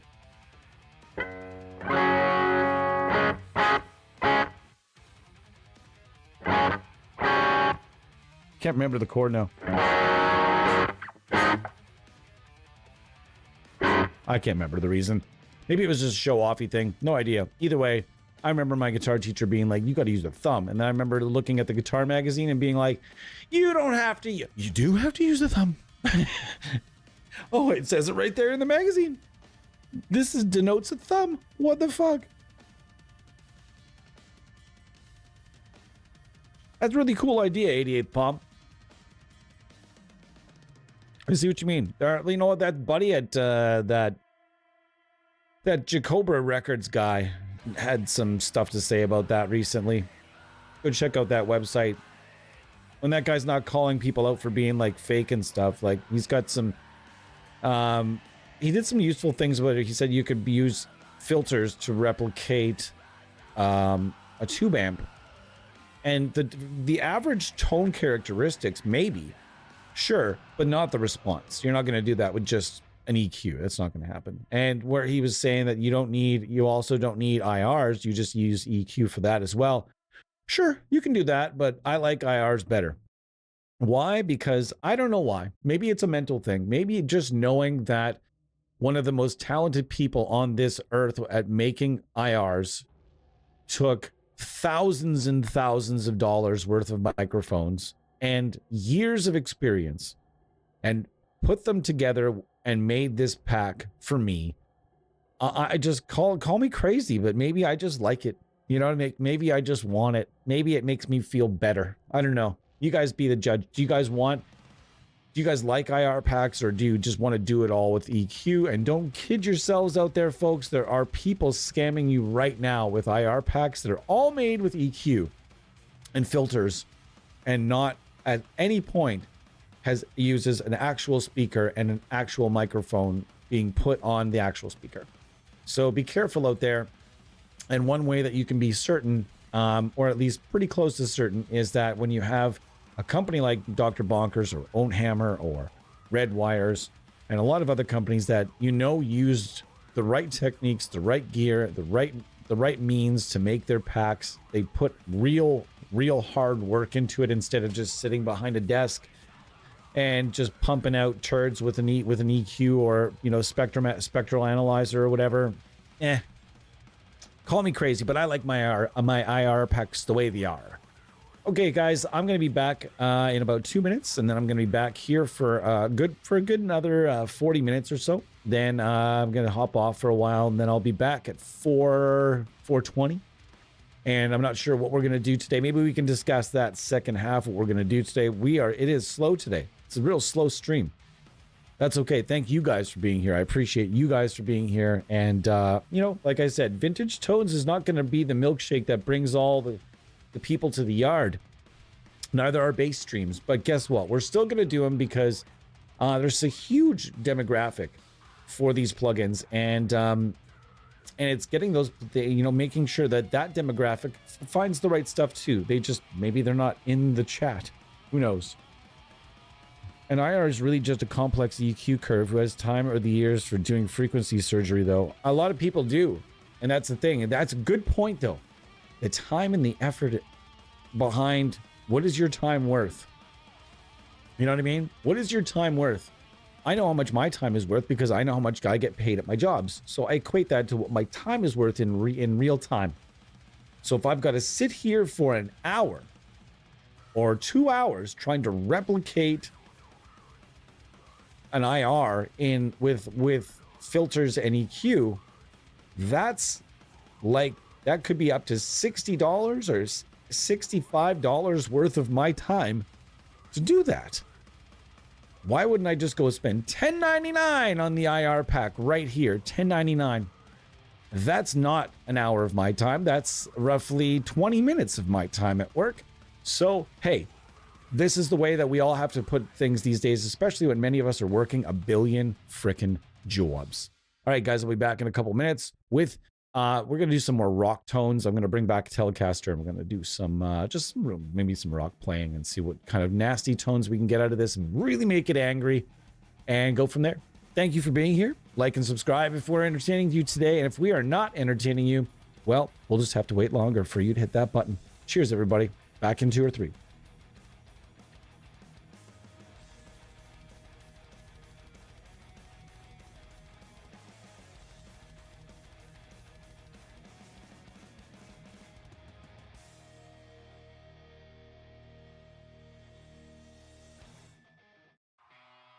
Thanks a lot.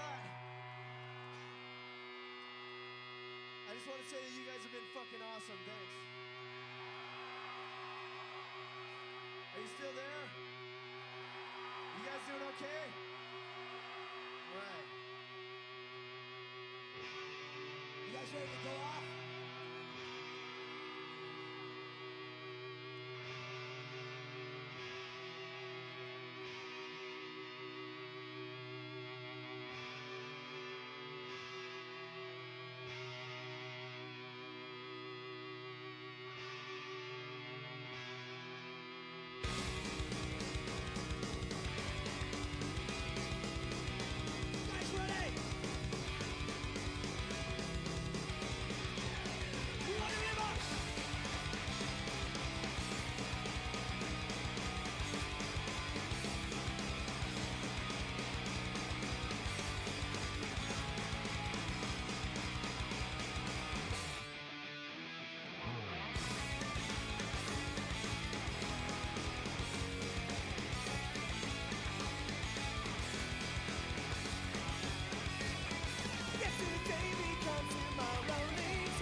Thanks a lot. We'll know you for a name. We'll see you next time we're here. You guys take care of yourselves. Have a good time. Bye-bye.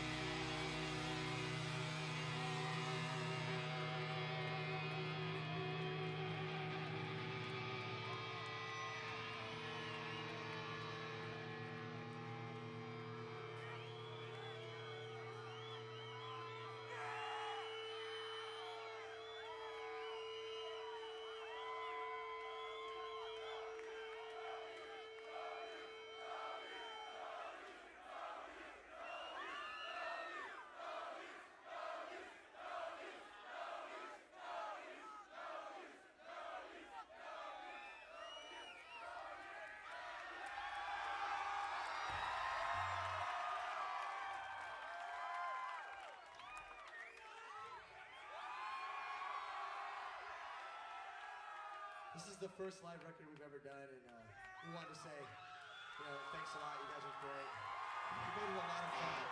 A lot of fun. Yeah, thanks for coming out tonight, you guys. Fucking awesome. Thank you. All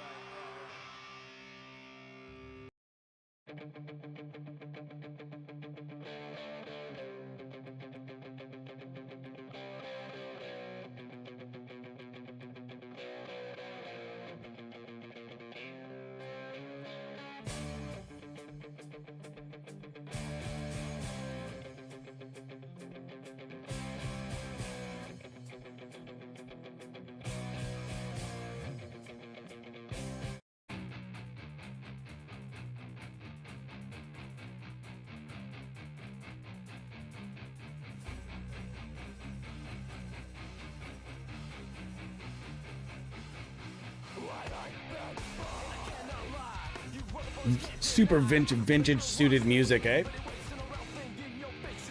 Sprung! Oh. Excuse me. All of a sudden I have a reason to cough. I have no idea what this reason is. Dun, dun, dun, dun, dun. What's going on, everybody? How are you? If you're just joining us, my name is Tyler. Welcome to the AmSim Show. It doesn't look like you're just joining us, though, because it looks like there's two people here.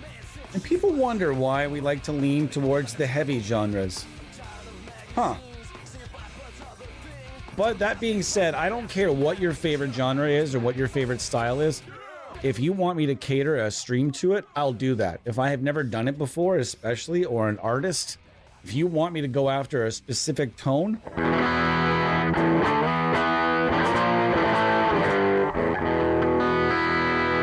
I'll admit I'm not comfortable playing a Strat at all. The neck, I'm not comfortable. There's nothing comfortable about playing a Strat for me. That guitar, it's like it knows I don't like it that much, but now I'm starting to like it a lot more.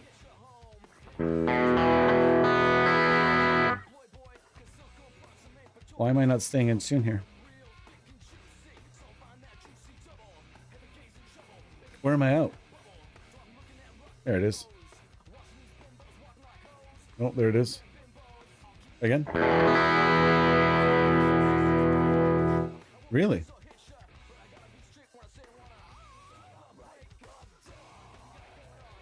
Interesting.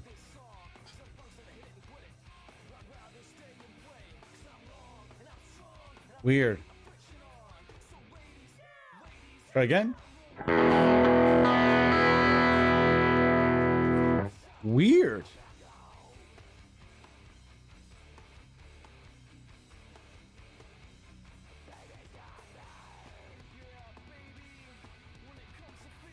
That's weird that it's just...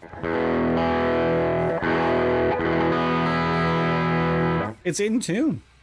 Very interesting. This tuner is not typically wrong and hasn't been wrong. So, and the guitar says it's in tune and it says the intonations are...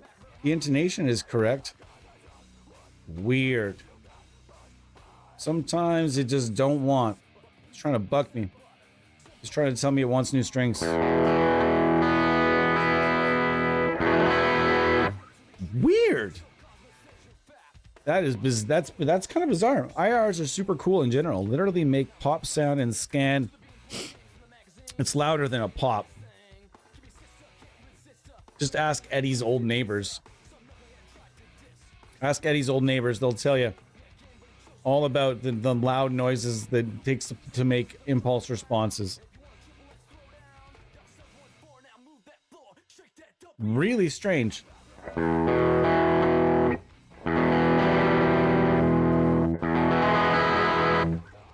Oh my goodness gracious.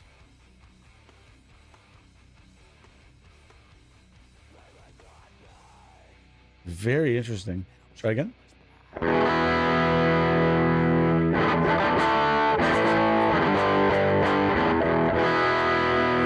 That's bugging me.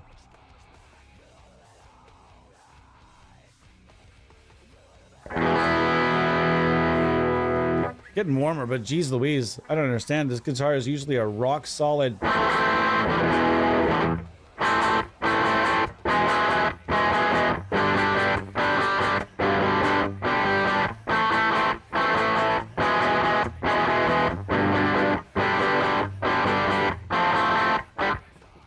I love that, like that honking kind of sound of that the fuzz is making right now. Here's without. And there's that fuzz. It's just kind of angrily sort of. It's angry. It's not fuzzy yet. We can start hearing the fuzz there, but if I bring back to about here.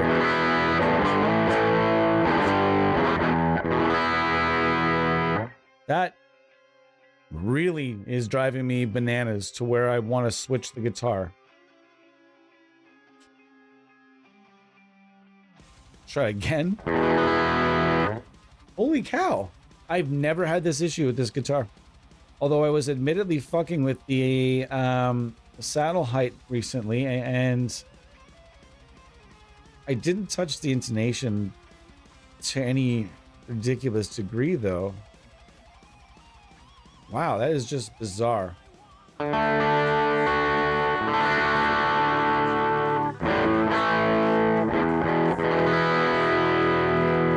That's weird. Weird, but whatever, we'll get over it.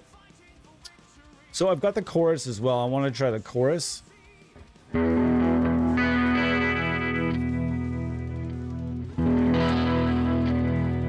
want to make it less angry though to do that.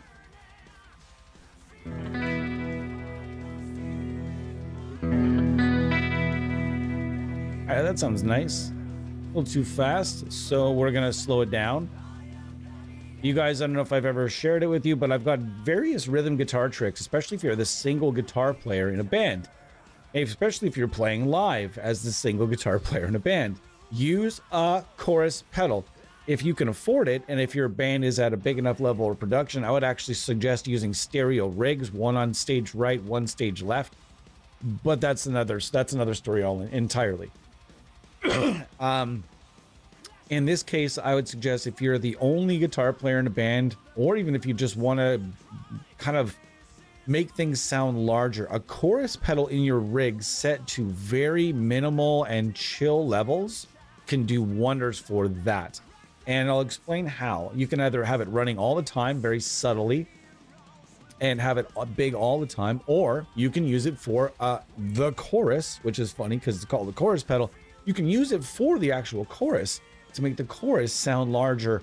And even though it's just a single guitar player band, instead of, you don't have to kick on a boost or anything, or a volume boost, some guys will just kick on a subtle chorus and it'll add a big, kind of a bigger dimension to the tone. So here we'll show you how to do that. So here we're going to make it a tiny bit angrier.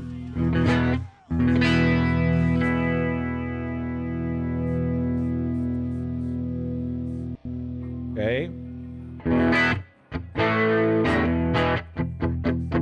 Okay, so here's without chorus.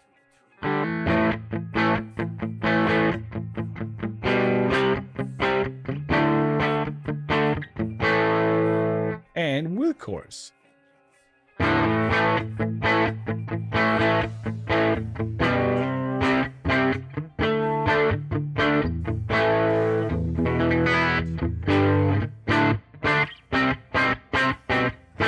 It's bigger.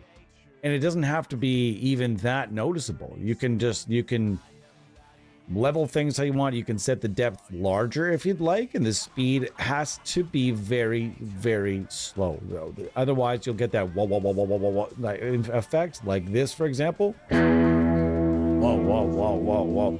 You don't really want the listener to be able to find the whoa, whoa, whoa, whoa, whoa. It's just going to be such a slow creep up and down, especially if you're using very little depth. It really depends on how you want it to sound, but if you're not using a huge depth and you're using a very slow speed, it's what you want, because the idea is you just want the listener to think, oh geez, that guitar sounds really big.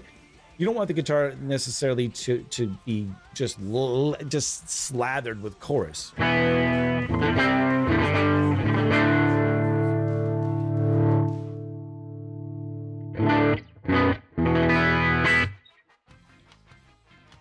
And we haven't even really busted through this tone pack a lot. Let's continue there.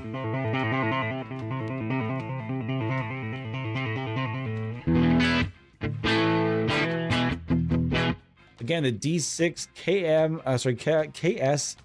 313. It's sounding delicious. It's just terrific sound so far. Now, if I want, I can also drive this a little bit. I'm gonna take I shouldn't have put this on this list. I skip it every time. All right, I'm gonna put a little drive in here and but leave the chorus.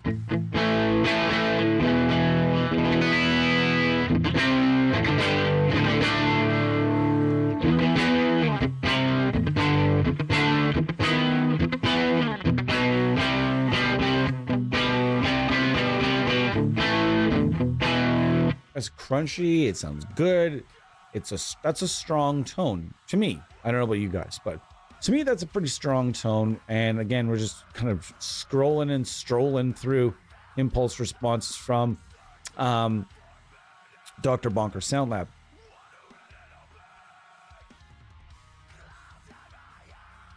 And you're literally trying to emulate something real, so why not use a real impulse response? Yeah, exactly. How fake do you want your tone to be? Do you want to, like, how many corners do you want to cut is the question. If you want to cut every corner, go ahead and use every shortcut possible until your mix and your guitar tones sound like a potato. A potato with that hasn't even been peeled yet. An unpeeled potato. That's what your tone's going to be like. The louder and more information you're able to collect, I have no idea. You have to ask Eddie. He's not here. But next time Eddie Shar, or Sharface, or I think it's Eddie Shar, or is it Sharface? Sounds delicious.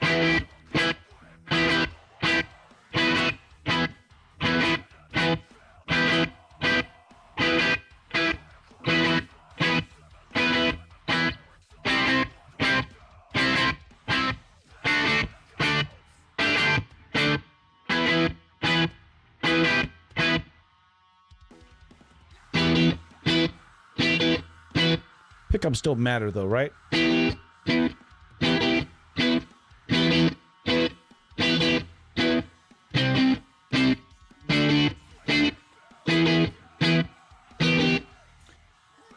Man, I just love it when people say pickups don't matter.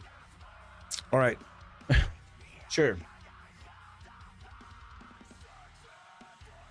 Let me go grab my EMG 81 and 85 and see if I can get myself a sweet country twang tone. Doesn't matter though which pickups I use, right? I should be able to get any tone with any pickup, right?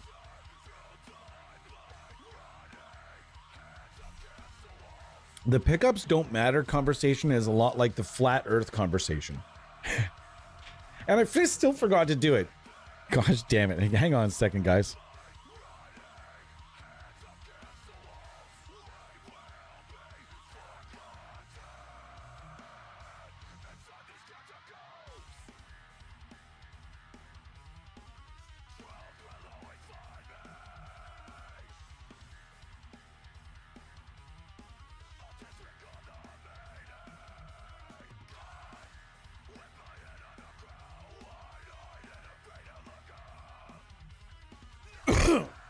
Yeah, I coughed in the mic. I actually meant to do it before I hit the button and it just happened. Sorry guys if I just let you guys up there. Really apologize. Check this shirt out. This was a Value Village find. It's a Billy Ray Cyrus shirt that I got for, I think I got this for $2. A $2 shirt right here. Why wouldn't you want that? Why wouldn't you want that? Why would somebody throw that away? I'm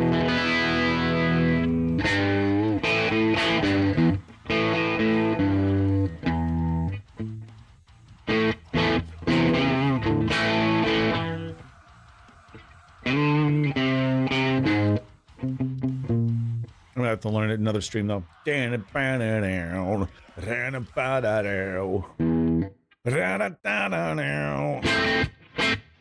then we go like this. Yeah. Hey. Oh, not having that on just crushes me a little bit. Like you put it there for the sake of it being there, you fucking idiot.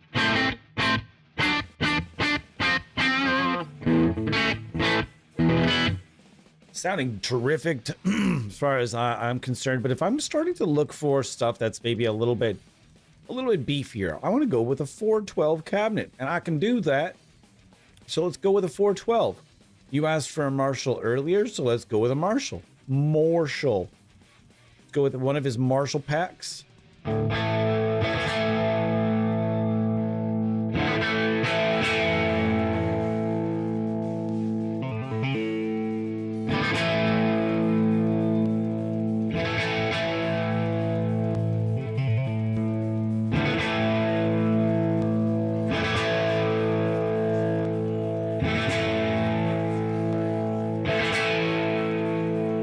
There it is.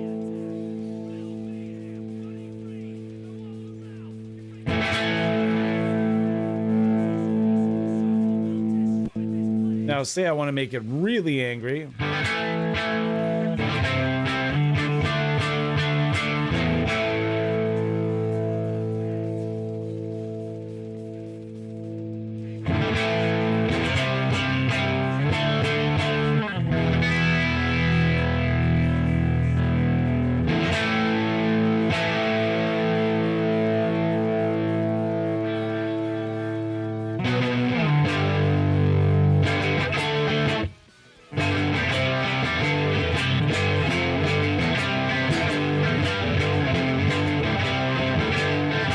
Nope, no chorus there. Gotta get rid of that.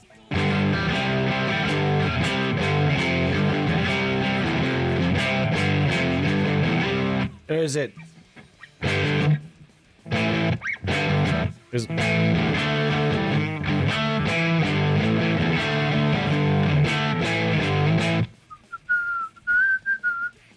Nope.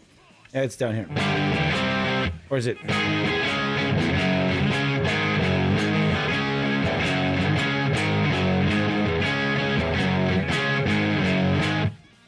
Something like that. Let's turn on that germanium overdrive. Oh, it's already on. Let's tighten it up a bit then.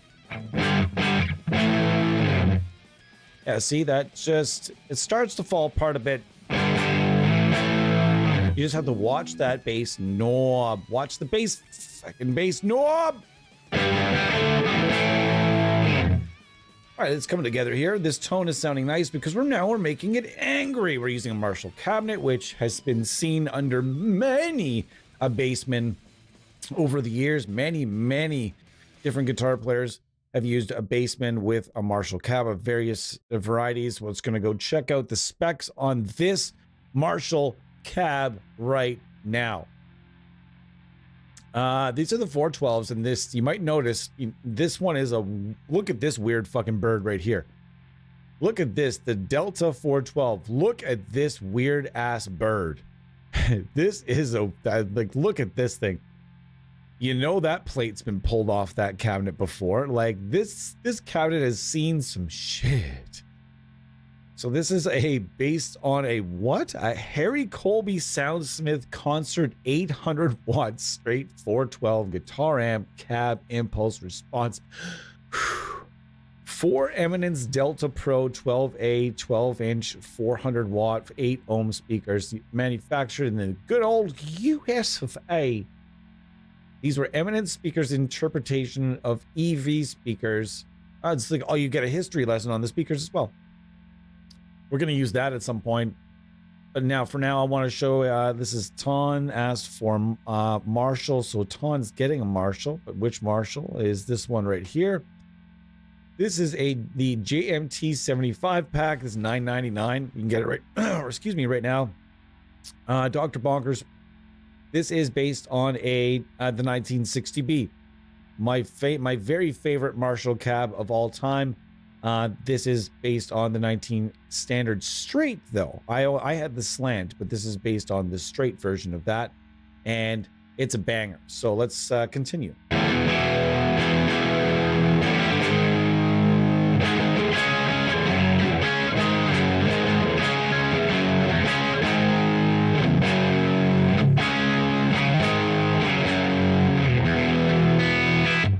And if we really want to just go with a tube screamer, we can do that too. We can go to the dozer drive here.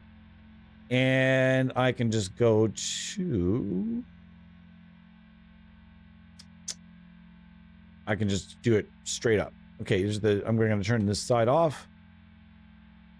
What are we listening to here? Bong Ripper, of course. If you guys haven't heard Bong Ripper, you really should. I won't go into further reason, but you're going to be hearing more about Bong Ripper on this channel. I can promise that. Why? Well, I don't know. Maybe you could do some math. Here's without.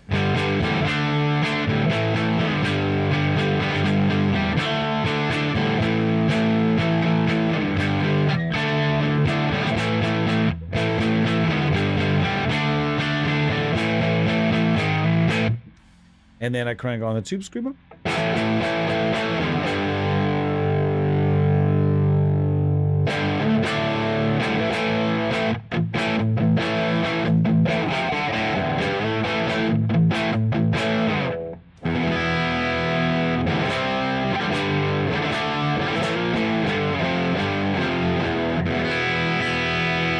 Rudy, what's going on, buddy? 12 years, audio assault, nice. Rudy, when you see the NAMM player I'm coming at, that's gonna be coming for you in about a week here, you're gonna shit your fucking pants. I can tell you that right now.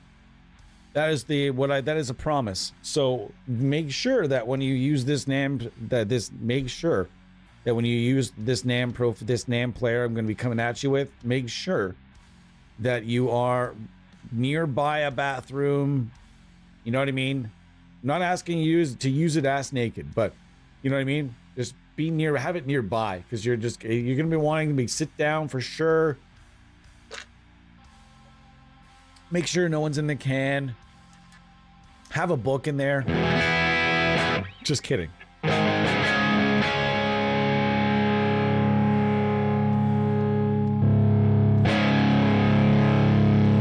The fat mod's huge.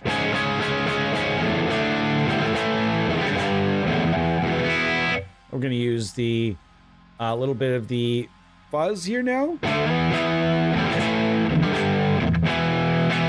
Now listen to how mean and nasty you can make the F59 with a Ford. We've gone from complete, pristine, clean, with a beautiful sounding 212 Fender, 212 Guytron cabinets. Now we're after with a Marshall cabinet. We've got a tube screamer and a tiny bit of fuzz out front, playing nice together in harmony. Now suddenly this thing is a rock banger. Now suddenly this thing is...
Wowzers.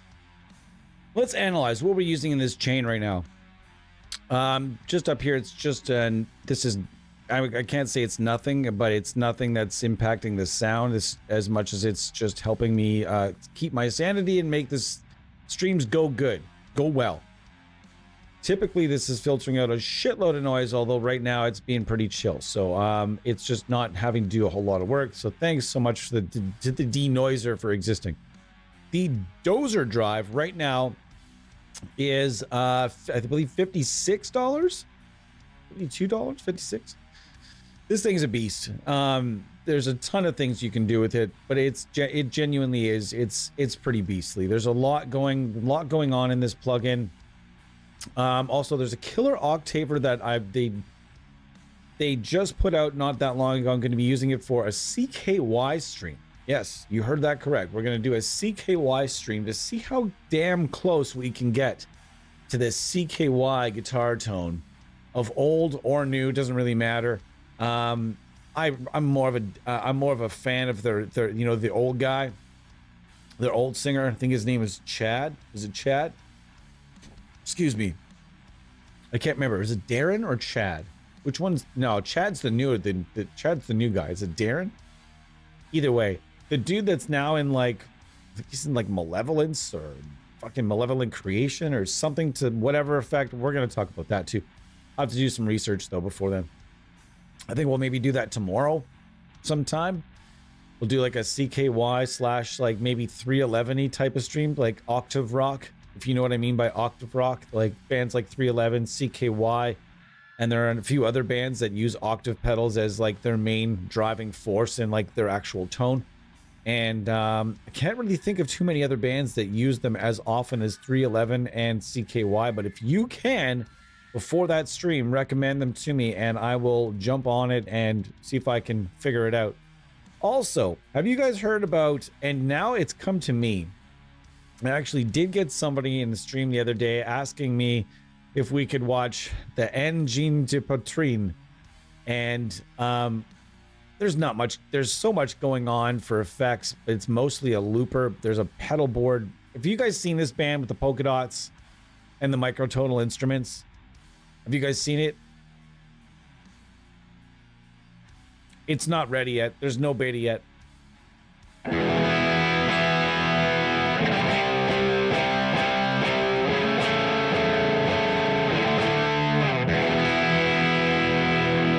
Again, a little out. I want you guys to listen to this for a second and imagine getting this tone in a plugin, okay?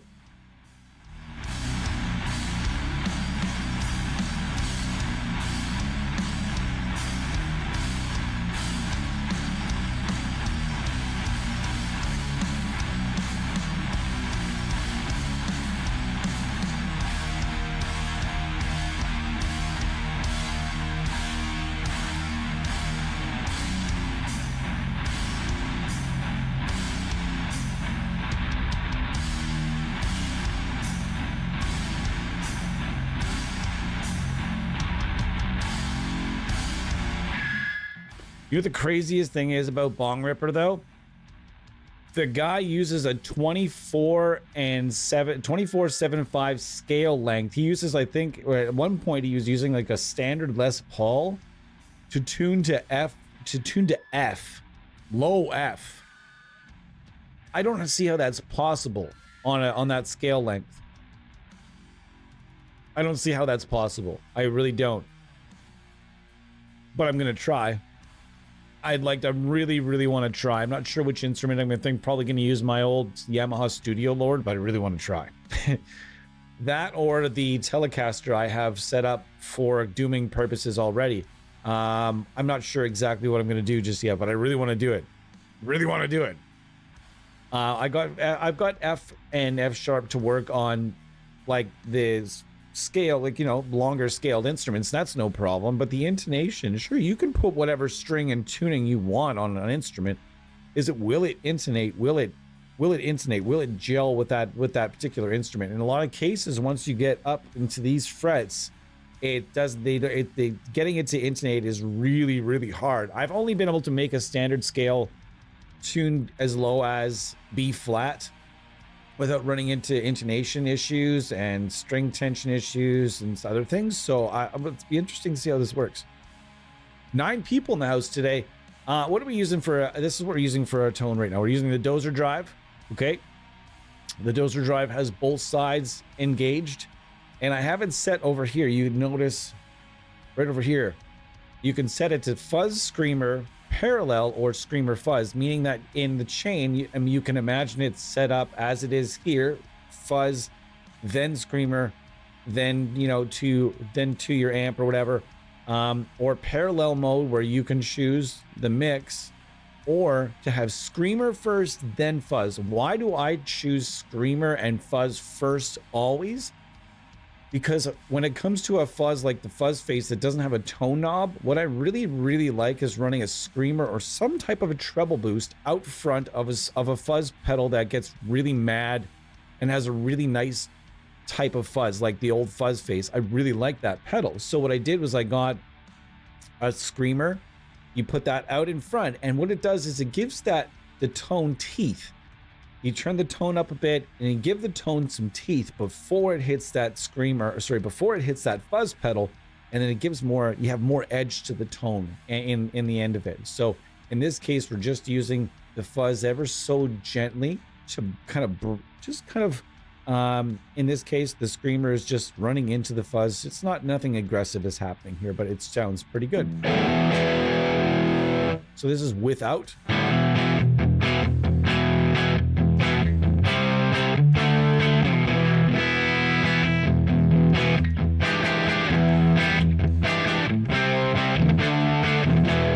And then we'll turn on Senior Dozer Drive.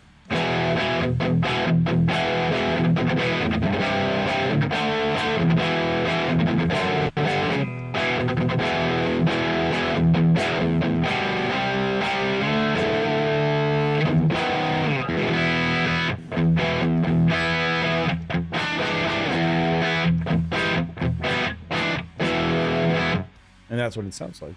Then you can also make it all sorts of pissed off, though. Like, you can make this so angry that it'll melt a noise gate. In theory, noise gate plugin. If you hit that ludicrous speed, there's a preset right here called ludicrous speed. And if you hit it, just make sure you're sitting down. And if you know what that means or what it's from, prepare ship for ludicrous speed. Close all the stores in the mall. If you have it, if you know, you know. I guarantee Rudy knows. What's going on? 9 people in the house. We got 2 people chatting. Come on, bring it at me. This is not the only stream today, by the way. I'm going to jump off here in about 2-3 minutes here. I'm going to jump off. And yeah, I'm going to jump off and then we're going to go and get us some metal tones, chugs, heavy stuff probably happening later today. Not sure exactly what I'm doing, but it might be NAMM oriented, might not be. 100% not sure yet. I'm going to talk to the guys, see what maybe they want to do later. Maybe the new, you guys be the judge. I don't know. Would you guys want to see the new Atlas? You want me to go over the Atlas DSP stuff maybe? I could go over all the Atlas DSP stuff. That's a possibility. That would be fun too. So let me know if you want me to do that. That'll be all right. So there's that. That's going to happen later about 4:20 Eastern time, 4:20 p.m. So if you're around, hopefully for that, that'd be cool. But today I just wanted to come on and do some not metal tones. Just chill out and just relax a bit.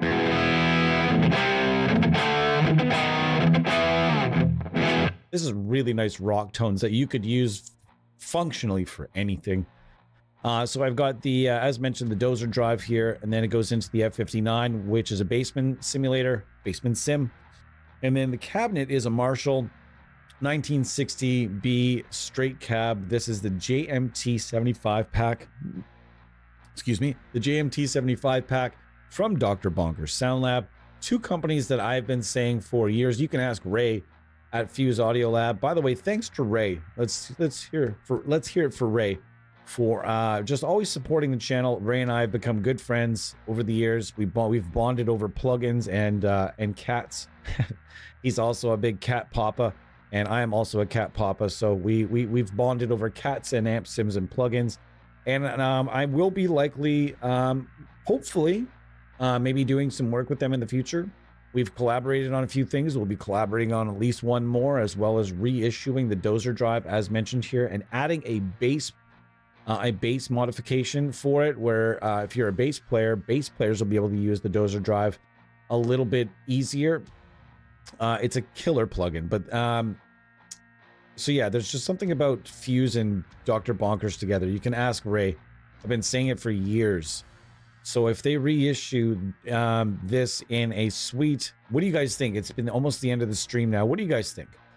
Should this be reissued in a suite with some of the pedals you've seen today and some of the reverb that you've seen today? Also, let's not forget about the Reverb 63 up here. Instant Surf. Go to the preset and say Bright Surf. And instantly, if you put it out front of the amp, it'll give you... turn that off. And it's too fuzzy, so let's bring that back. Of course, I couldn't do this earlier when I had the Strat in my hand, right?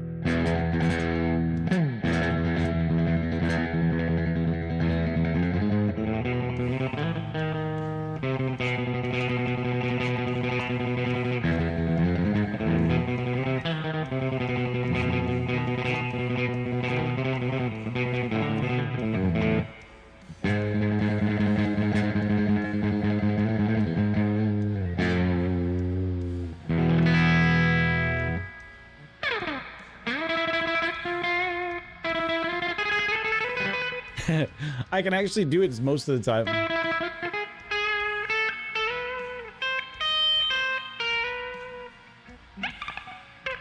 One of those like slides for servo guitar players. Anyways, this is Instant Surf, the VRev 63. But say you don't have money for the VRev 63, no problem. What about this guy right here? Let's do Subtle. And this is a spring verb as well. Okay. There you go. And there's a free surfish verb for you out front. There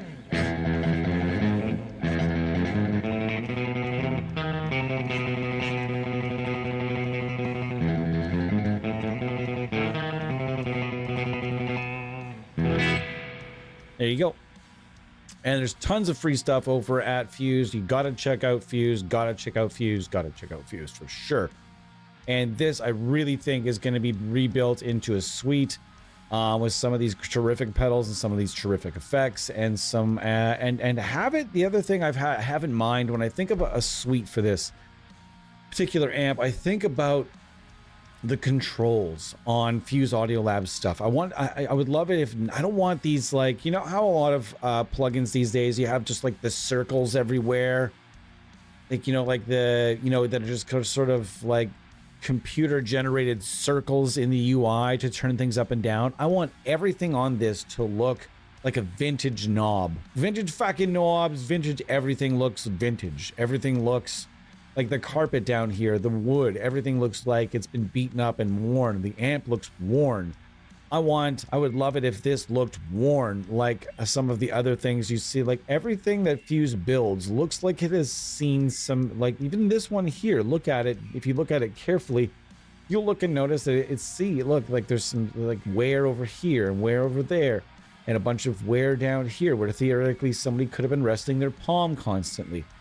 That's what I want. I think this would look really, really fantastic in a suite. And I know they have another 2 amp sims that aren't too far off. There's another Fender amp, and then the other one I'm not going to give away at all. But really, if you're out there and you're wanting something different, something really solid, and that actually sounds like vintage gear, this is the company that has literally built their entire empire. And I'm just saying empire kind of tongue-in-cheek.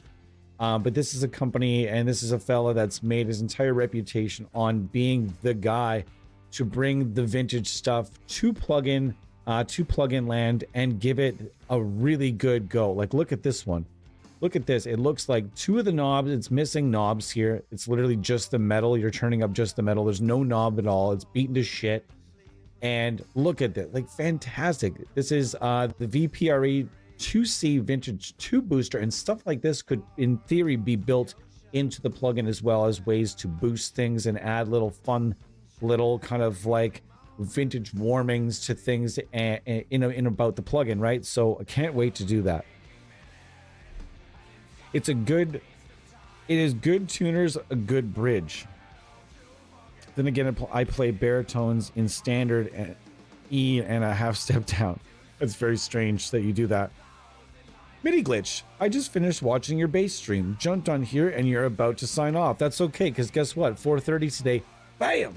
By the time you're done catching up with this one, haha, it'll be time for the next one, brother. If you, I don't know, it's up to you. If you really want to spend 6 hours of your day listening to me talk, like literally my wife's in the next room and she's just like, I could just feel her shudder from the other room. That I was just listening to him talk for 6 hours. Oh my God. But if you want to do that with your Friday, no problem. I'm going to be here about 4:20, maybe even 4 o'clock. So if you want to rewatch this one, it's cool. We went over some really great ways to get some nice warm vintage tones. I used a Strat earlier. I used a Telecaster here today, and we discussed the idea of having this built into a suite. One reverb I do want to try while we're here, though, is this one. It's been parked here for a couple of days now. This is the Soft Tube Doom Church. And if you haven't heard of this, doesn't surprise me because Soft Tube doesn't do a lot of marketing. Let's check it out together, shall we?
Wow, that sounds remarkably nice. Sounds delicious. Wowzers. What if we crank this up? Oh, I love that cranked up reverb sound from a distance.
Wow.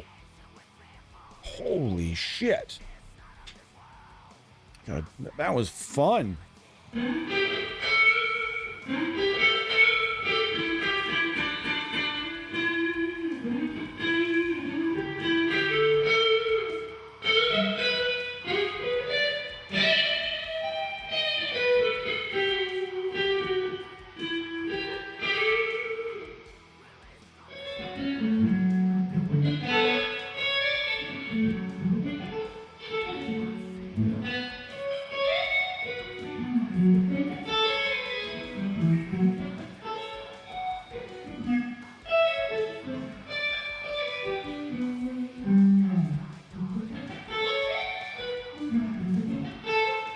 Well, let's try that again.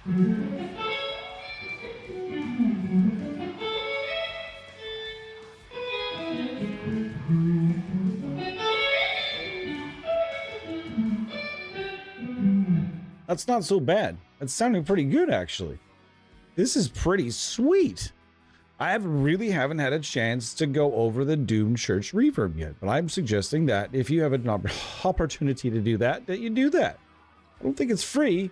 I didn't mean to hijack the stream here because Lord knows that Fuse Audio Labs has some amazing reverbs, and so does this one right here. It's M Convolution EZ. You know, if I wanted, that's just like a big Doom Church. Okay, fine. I can go to. I just wanted to show you guys that like it's not necessarily that you don't have to pay a lot of money for a really great reverb. So let's just go with this right here. Let's see what he's got for us. Okay, let's crank that all the way up. There it is. See, just once again, I'm going to throw my high pass on. Go there.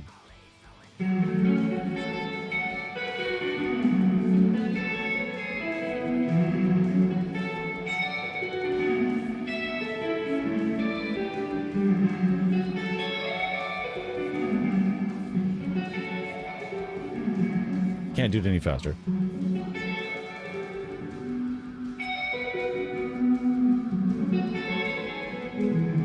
Nice. Softtube has their Marshall suite on special at the moment. It comes with that plugin and Craft as separate plugins. Yeah, and it also comes with that new amplifiers plugin, I think, as well. They give you this thing so you can use it all on its own, and so you don't have to use Amp Room. Amp Room tends to be like an absolute resource pig, so what they'll give you is this plugin instead. Let's show you real quick. Amplifiers. I think this comes along with it now. Oh, don't crash my shit, please. Anyways, there it is. Amplifiers. It's simple. It's just amp and cab. I think it should have been pedal amp cab. But it's their plugin, not mine. I don't work there, so I got no say in anything. Anyways, what did we go over today? Well, it was pretty simple. We went over the complete, not even complete. We went over like about half the versatility of this plugin. Does it doom? Yup, sure does. Does it do bass? Yup, sure does. It all depends on the IR that you use it through. Just like in real life, where if I owned a Bassman, this particular Bassman, well, let's not say this one. Say I owned a Bassman in head form, I could just take that Bassman and put it on various cabinets for depending on the need and the use. If I wanted to use it for bass, I'm actually not sure which amp. I'm not going to say that which Bassman I would use. Which amp would I use for bass and guitar? I'm not 100% sure. But if I say I was using, I owned a Bassman head and I wanted to use it for rock, well, there's a 412. Say I wanted, not to say that 212s can't rock as well, but my point here is that there is a lot. Just like I've said in the past with the Bogren Digital amp knobs, fucking knobs. Those plugins are amazing with IR collections. Amazing with IR collections. You could just sit there and pump IR after IR after IR after IR through all of those, or really any plugin, and give it instant new life, new sounds that sound nothing like the current cabinet setup. And so it's amazing how much, if you're out there and you're on a budget, say you have a bunch of premium plugins, but you're just not able to buy any more. You bought Nameless Suite, say you bought, you've got a really healthy collection. you don't need to buy anymore. You can just cut that shit out right now and get all kinds of different sounds by just approaching a bit of a different way and going after IR packs instead of new plugins. Like example, you go to Dr. Bonkers, you can get this Marshall pack that I'm using right now for $9.99 instead of going and spending $129 on a new plugin to get better and new sounds. You go and get this get an IR pack, feed it to that particular plugin, whichever one might be your favorite, and instantly you have all this comfort of the sound and the response of your favorite plugin, but it sounds different all of a sudden through new IR libraries. And that, if you have yet to dive into IR libraries, I also strongly suggest that you not rely on the impulse response loader that's inside a plugin to use your own third-party IRs. Why? Because not every IR loader is created the same. In fact, what would you say if I told you that in some cases there are developers that prefer the IR loader to be as simple and inconvenient as possible, so that you stick with their cabinets and not necessarily need to use your own? Also, there are other developers that have made their own IR loader very simplistic because they know ultimately it's probably better off using your own anyway. And then you would go get something for free like Nadir here that's got all the different controls, and you can blend any two files that will phase together. That's just my preferred way to go when it's using my own IRs. I've had so many varied results, and you guys you don't have to take my word for it. You take your favorite IR, feed it to your favorite plugins, and then have it set up in an IR loader right below the plugin, and go back and forth. And you'll see how sometimes the IR loaders in your favorite plugins aren't that great at loading third party. In fact, there's a big volume drops in this and that sometimes. So just be prepared for that. And it's as simple as going and getting this for free from STL Tones or any number of free impulse response loaders out there, and then just walk right into collecting. There's a ton out there for free. You don't need to pay for a single thing for a while, but I would advise finding some of the best companies in the business, buying a few things just to find out how things are done and how things should really sound. Okay. Thank you for being here today. It was a ton of fun. And I will be here tomorrow morning as well. Today at around 4:20. Tomorrow morning at around 10 o'clock. We're going to be going after, I think we're going to maybe do another bass stream. Maybe another Helix stream even. I don't know. I'm not sure. There's so much in Helix we didn't touch on the other day. I feel like I did it a disservice. We might have to go after some Helix on Saturday morning. I don't know. Later today, looking like maybe the Atlas DSP stuff, maybe not. Maybe it'll just be an open dance card. We'll see. But I will see you guys today at 4:20, and if not, I'll see you guys tomorrow morning around 10 a.m. Thank you for being here. Like and subscribe if we've entertained you today. But if not, it's always feel free, instead of just hitting the dislike, always feel free to email us, theampsimuniverse@gmail.com, to see if maybe there's a way that you can help us make our content even better. Thanks for being here. Cheers.